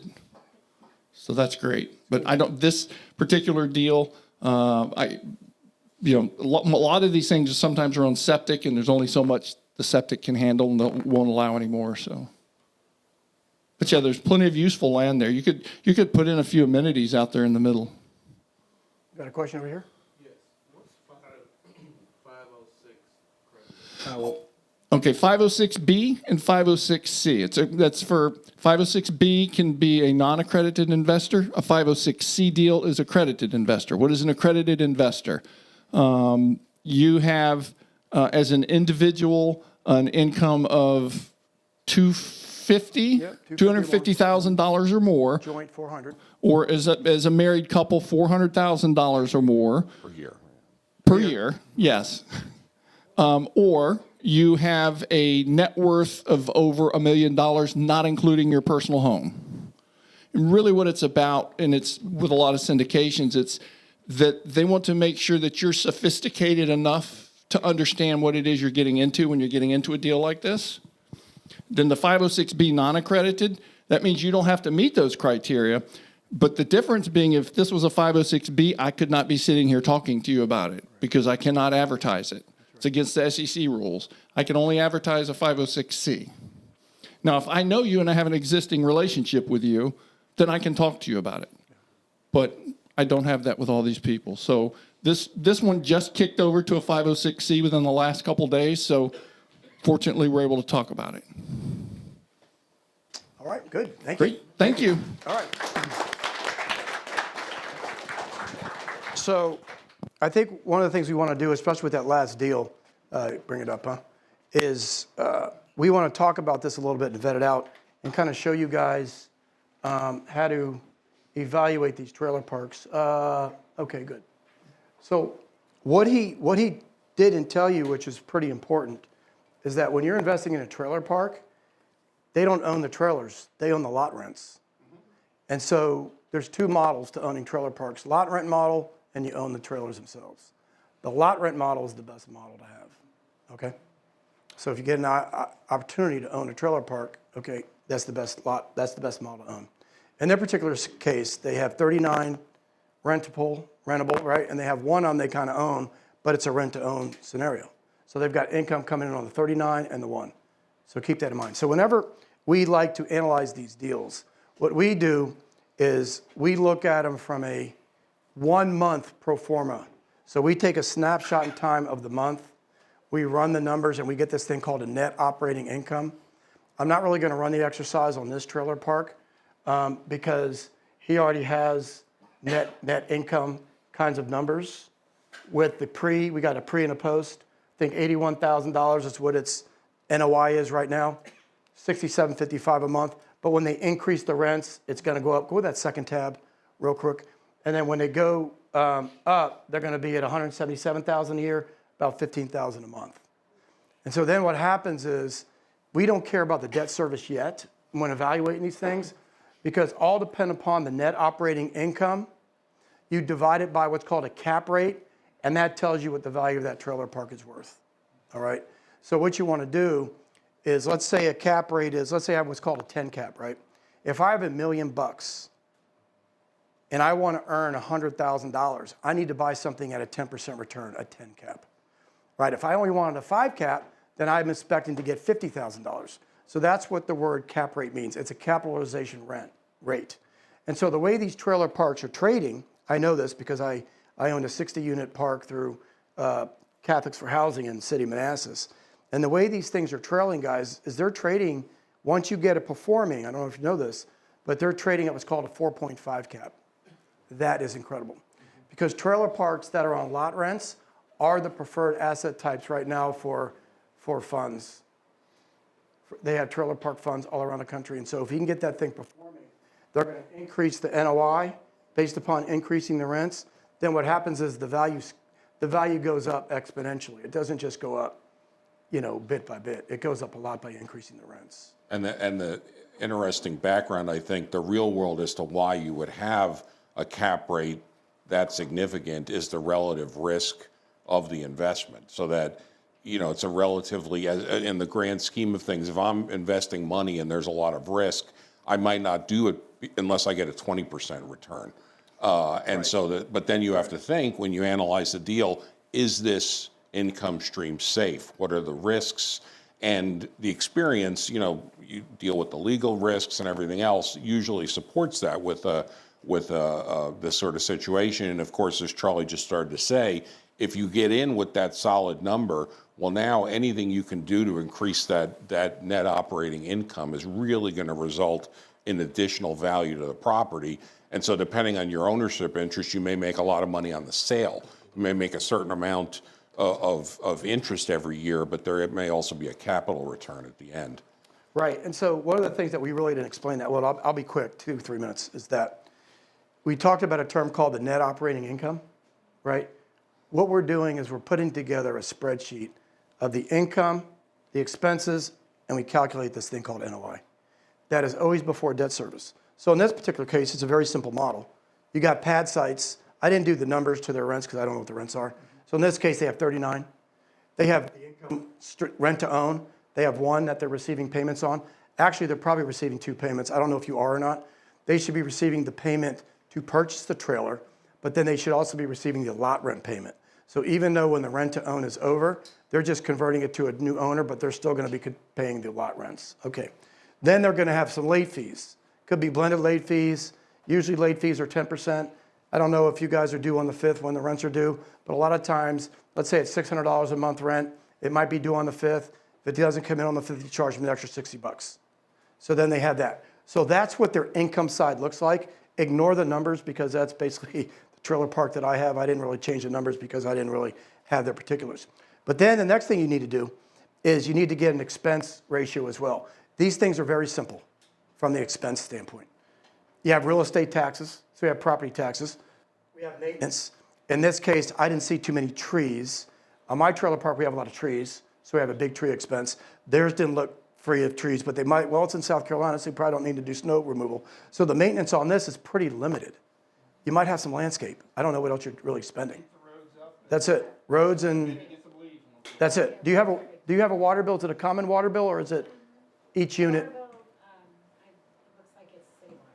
All right, but is it one pipe coming in and you're paying the full bill, or are each trailer metered? That I don't know there. That's important to know that. But that would be something that the operator would know. Yes, that's important to know that. They probably underwrote it that way. Okay, so you have a water sewer expense, you have some electric expense, which are just the overhead lights. So the expenses are you got insurance, so the expenses are very, very minimal. And they also have management fee. I've got 6% in here.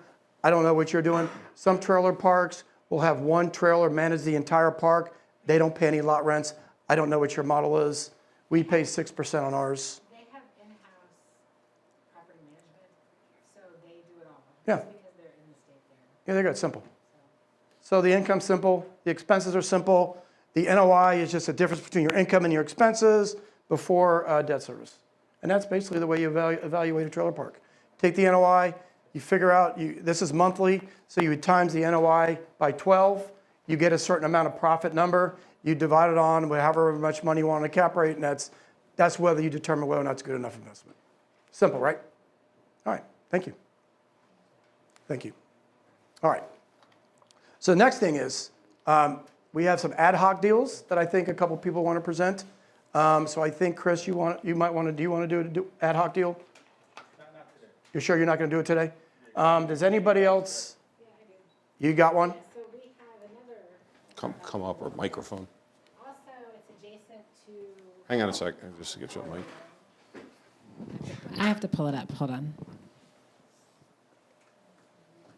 You sure? Okay. Okay, can you guys hear me? So I Yeah, do you want to go up and stand? Is that easier? I mean, I don't care, I have to read my phone, so. Well, just so people can see and maybe I just hear found out better. about this today. So we have another deal. It's not a syndication. It's a JV deal, a 16-unit mobile home park with the same operators, and they're offering it as a JV deal. The purchase price is basically $525. I think it looks like the funding they're getting on it is $225 for the total equity that they want for about $300,000, and the returns looks like 16.35%. And the ARR is 22, but I can send you this. Equity multiple is 2.1 for 5 years. So same kind of thing. The other thing I can tell you about is we also have a debt fund offering, which means that we pay anywhere from a colleague of mine that's based out of California. He lends across the country. He'll pay anywhere from 7 to 10% based on how much you want to invest, and he pays after 4 months. You can contact me at Tom's number if you want to find out about that. Along that line, he also lends across the country, and you can also talk to me about that. Now, are these because of the 506C on the first one? Do you have a prospectus? Like in it? For those, yes, Right. for those. This other one is brand new. I think they found them both through seller financing. Right. So normally, you heard a little bit about the accredited investor. Typically, in a normal stock, like say Apple or something, they have to do all sorts of filings so that they can offer their stock on the stock market, and you can look up their 10Qs and all this other stuff. So in order to be the 503C, it's a shortened version, but there are certain disclosures that you have to give, which is the prospectus. And again, I want to encourage some people out there thinking, I'm not ready to invest in a mobile home park. It's good to learn and hear this, because you will be as you start to go and have some money you want to put more passively. These are more passive investments where you can sort of turn over your money and collect the check without a lot of, hopefully, if all goes well, without a lot of hassle. But so the first thing you want is you want to see the prospectus, hear from the people, look through the numbers, and are the questions pretty much answered in there? That's a good sign. Or there are open things that we talked about or that you see that aren't. You need to talk to the people to make sure you understand the risk-benefit ratio and exactly how it's going to work. This is obviously very truncated for some of these deals. Some people here understand all the shorthand lingo, but and I don't want to dump on these poor guys, but even if you're not thinking, I want to invest tomorrow in this, it's not bad to start to look at some of these. And even if you do, maybe you get one to see it and read it and understand it, maybe you'll be ready for another one down the line. So that's, for all the people whose heads are spinning a little bit, do that. We also have, individual, and we'll have some ad hocs of your typical fix and flip. Tonight obviously fell a little bit more on the syndication and passive side. But one of the things I love about real estate is that, and I think tonight is a good example, in every possible step of this, there's places to make money.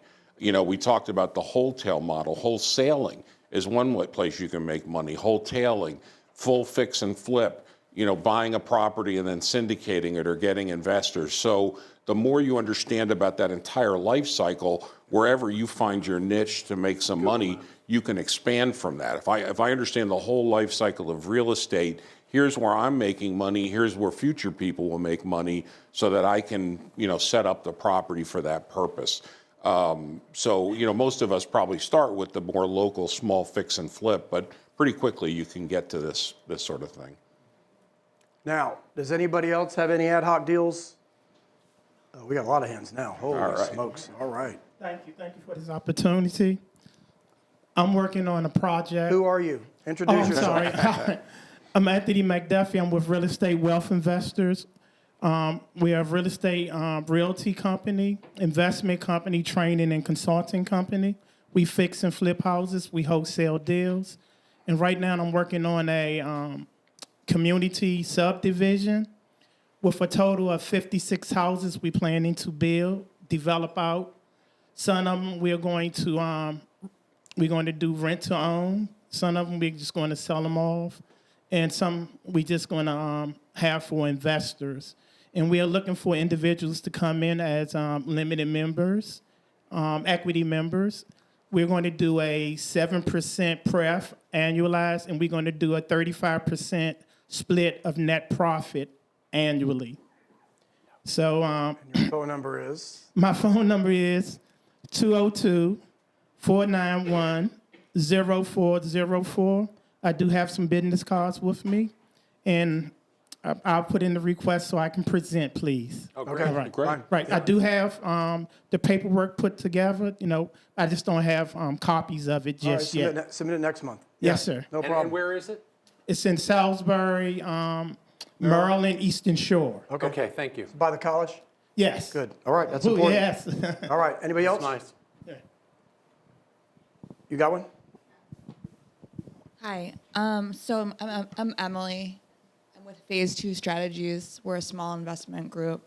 I'm actually doing this for a friend. We have 2 portfolio opportunities. These are both in Richmond, and one is 7 single-family homes, and mostly in D-class neighborhoods, and that's going for $1.4 million. And then the other portfolio Can you explain what a D-class neighborhood is? is very bad.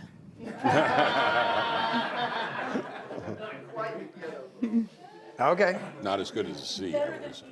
Yeah, better than Is there an E? There's such thing as an E? All right.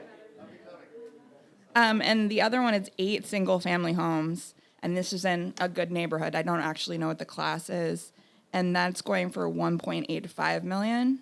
I looked at a couple of these, and I looked at the images of them, and it looks pretty good. But I have lots more information, and I have the point person for that if you're interested. So is this a buy and hold type scenario? Or This is this a do what you will okay. scenario. But it's a it has to straight be- sale. You're looking to sell the entire Yeah, a interest portfolio. to It must be a portfolio. right. Must be, okay. So you can see the difference there. Obviously, this is a much more active sort of investment opportunity than say a syndication, where the hope is you put in your money and you collect the check. Here, you're going to have to do something with with this development. Yeah. And your phone number is? You can come and talk to me, but it's 781-727-8911. And it's Emily? Emily. Emily, okay. So you guys write that down. Anybody else? Oh, wow, this is I think we got actually one pretty in the good, back. man. Come on. Who's next? This is why we do this. Guys, is this fun? Is this fun, good? Informative? Hope so. All right. Hey guys, my name is Nathan Denoyer. I am a full-time realtor. My wife and I own some long-term holds, but I have access to an off-market lot in Great Falls, right off Georgetown Pike, 2.85 acres, small teardown on it. Seller hasn't completely opened up to what they'd be open to, but they're thinking around 1.5, 1.6. New build comps, 3.5 and up.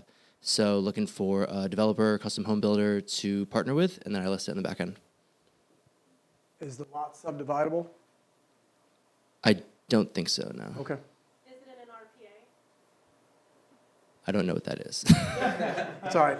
Resource protected area. Okay. It's all right. Buildable or not buildable? Uh, A lot of RPAs in Great Falls. I mean, they had a survey done, and I have the soils layout that I could send over. So it has some. So I don't think so. No.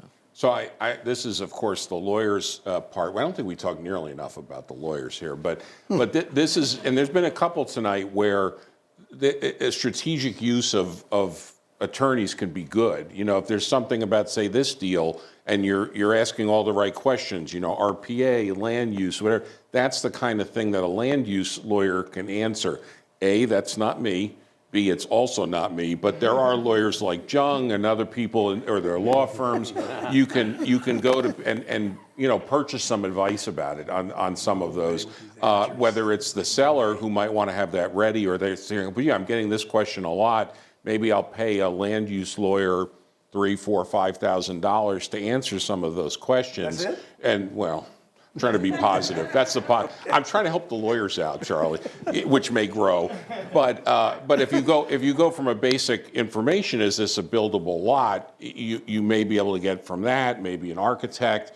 But then to actually get to the plan phase, it's a much bigger process. So you may want to talk to an architect and a land use person to see, is this something you could figure out, or the partner that you want to sell it to or bring in maybe goes out and it has that knowledge as an attorney or has the contact. So that's where you want to bring your team together. While I've already stolen the floor, I also want to mention, for whatever reason tonight, we've had a good number of more complex deals with syndications and things. And we'll mention at the end that we also do teach about this stuff in hopefully a less frenetic way in going through these things.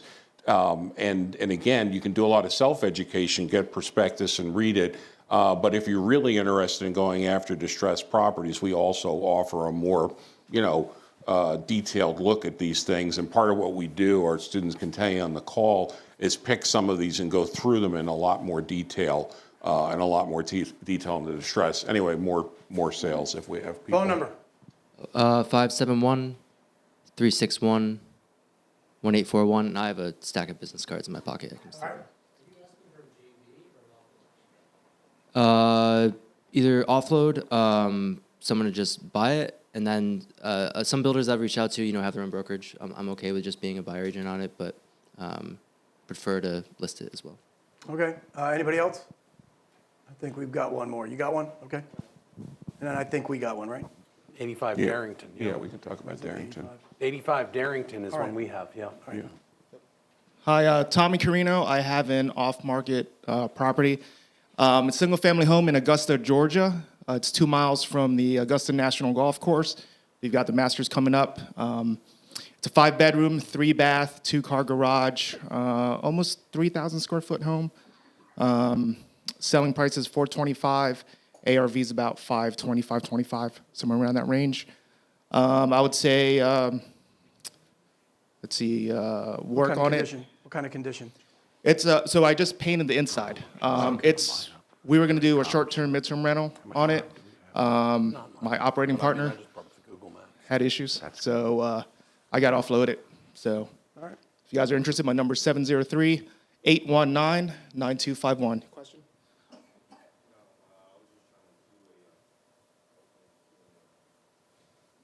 All right. Good. Cool. Pop it. We got one more. Let me ask a question. Is this format good? You guys like this format? Yeah. Is it good? Helpful? All right. Yeah, and there will be an opportunity. I think we'll send out some emails, obviously, but please give us feedback. Feel free to curse us out in person, send emails, whatever you like. We have pretty thick skin. Charlie's really a lover, not a fighter, but we can take it. Too close. I'm too close to the speaker. All right. We've got one more deal. 85 Darrington Street Southwest, and Ed's going to get into this in a second. This is not our property. We know the lawyer who's handling this particular deal. This is another investor who has purchased a tax lien certificate. They have private title to the property. The property is occupied. Okay? They want to sell this property. Sam, what's the ARV on it? Here's the picture of it. That's the front picture I of think it. it's right in the middle, kind of. Yeah. I think it's $350 for that. Yeah, ARV is about $350,000. It does have an occupant in there It is going through a court case right now, an eviction hearing. I can explain. What's the status on that one? Yeah, so this is a DC attorney who's working with an investor. This is a good example, again, of adding value. There was a foreclosure, and the kid's son was in there, and a lot of litigation has gone on. The owner of the home was trying to get that squared a little bit away to increase the value. So they just, in landlord-tenant court in DC, got a writ of eviction, which anybody who's been in DC knows that's pretty hard to get. And you're still talking about 30 to 60 plus days, depending on weather, to get somebody out. So they're sort of, okay, we've stabilized this, we want to sell this property. And I believe, speaking with the attorney, and I can connect anybody who wants the information, not us, who've not vetted it, this is just our sense of the ARV, they have in hand an offer for $170,000 that they're entertaining. So basically, if you analyze this and you think this is something I want to go over, it very well could be a good deal for you, depending on the, if you want to talk more about the condition and what exactly is going on with that eviction process. But they're looking for hopefully an all-cash close within 15 to 30 days. So that's, again, one where you either have the money or you've got, which is even more ideal if you can just write them a check, or if you have very, solid hard money behind you at WCP or a Clear Sky or whatever other hard money lender has given you a loan. And then the writ of eviction conveys. Correct. Okay. Right. And that's the kind of thing, exactly the right question to ask. And this, fortunately, an attorney's in the middle who I believe handled it. So you can make clear, well, if I buy this and I step into the shoes, what's likely to happen? Do we have to start over? Those are the questions you want to ask. And it should, as I understand it, convey. Essentially, you just step into the shoes of the former owner, and then, so your risk is, does something happen to actually get the person out? As I understand, it's relatively low risk after a writ of eviction. Right, and for us, under the Clear Sky financial umbrella, we do not lend on occupied properties in DC. However, since they have a writ of eviction, we'll lend on it as a hard money lender. Okay. At the right numbers, yeah. And I don't know if that's good or not, but that's one you definitely want to vet. And that's a quick moving one. If you're interested in that, vet it, talk to me, let me put you in touch with the attorney, and that might be a fast deal. Connor, you had a question? On the writ of eviction? I believe on either this, what day is it? Monday, Wednesday? Monday. Either this Monday or last Monday. Last Monday. I think it was last Monday. But a good question, and something to ask the attorney. Yep. And so also too for us, rule of thumb for us in DC, if we're buying a fix and flip, we like to be at 55 to 60% ARV. We're very conservative in Washington DC. So that's just our rule of thumb. If you're going to do a fix and flip there, because you might have a couple surprises. Anybody have any questions? I think that's it. Quick question. What ARV are you looking for in Virginia? Let's see. For us in Virginia, okay, so I'll cover all three jurisdictions. For us on the fix and flip side, if it's Northern Virginia, we're pretty skinny on our profit margins. We look for only an 8 to 10% profit margin. We're very skinny. DC, I'm more looking for a 20 to 25% profit margin because the renovations usually are full gut renovation. They cost a lot more. PG County, Montgomery County, we're probably in the 12 to 15% range. Maybe a little higher in PG County, all depending upon how big the renovation's needed. So that's just us. But, and that's talking about vacant properties. Yeah, right. yeah. There can be, and part of the issue is somebody in DC can come in and squat, and then you have a lot more problems than somebody coming in Virginia squatting. So that's why you need to have more of a profit margin, even in a seemingly empty property. Yeah, that's true. It just depends on which. In Virginia, though, we'll buy occupied houses all day. Right. Because we can get them out in 60 to 90 days. It's just that in DC and Maryland, it's much harder. It's very predictable, the timeline, for the most part. Some weird things can happen, but your risk of them is lower in Virginia. All right. Yeah. Nahom? So, my name is Nahom. I'm a up-and-coming wholesaler, investor, fix and flipper, developer, all of that. I love it. And I actually have a deal up in Fort Washington. It's supposed to be a subject to deal.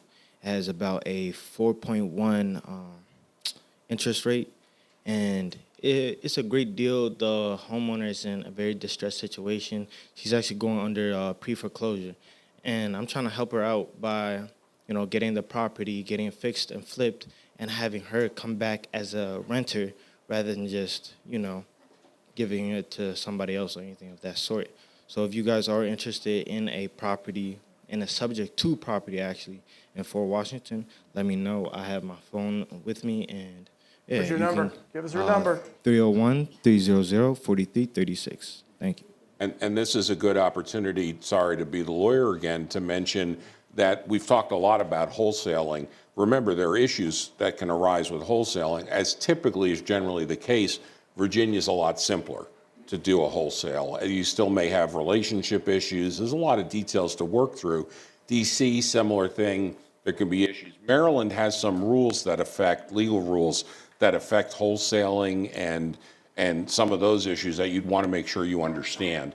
And so it's always good with you have a friend who's an attorney, or you maybe hire somebody so you understand the basic rules. What could I get in trouble for with the government, which is never fun.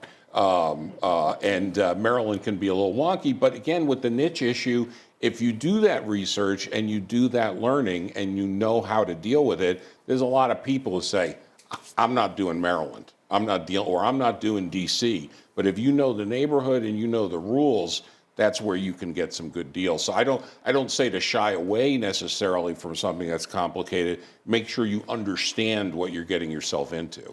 And so there's a few extra rules in Maryland on wholesaling. Go ahead. All right. Any other questions or comments, or do you guys like the format? Yes. We like the format. Okay.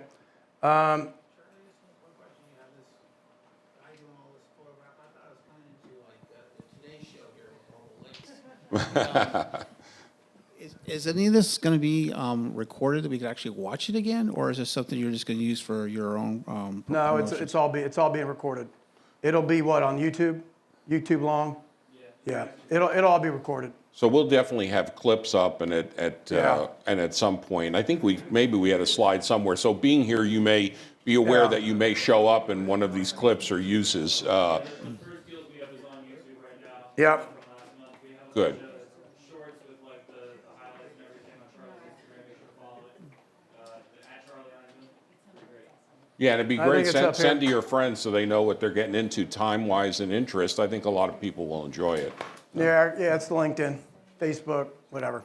Well, So, anyway, it definitely looks like a first-class production, and I'm very impressed with the whole presentation. Thank you. Charlie, that's a blower, man. What's your company name? Brass Film Productions. We do a lot of live stuff. We do a lot of corporate stuff. I got a bunch of business cards if you're interested in having anything shot. Thanks, Chris. Thank you. That's good. Thank you, guys. Appreciate you coming. Last thing, reserve your spot. Second Wednesday of each month. Sorry we had to get canceled last week. Feel free to stay, hang out, network. Thank you, guys. Thanks.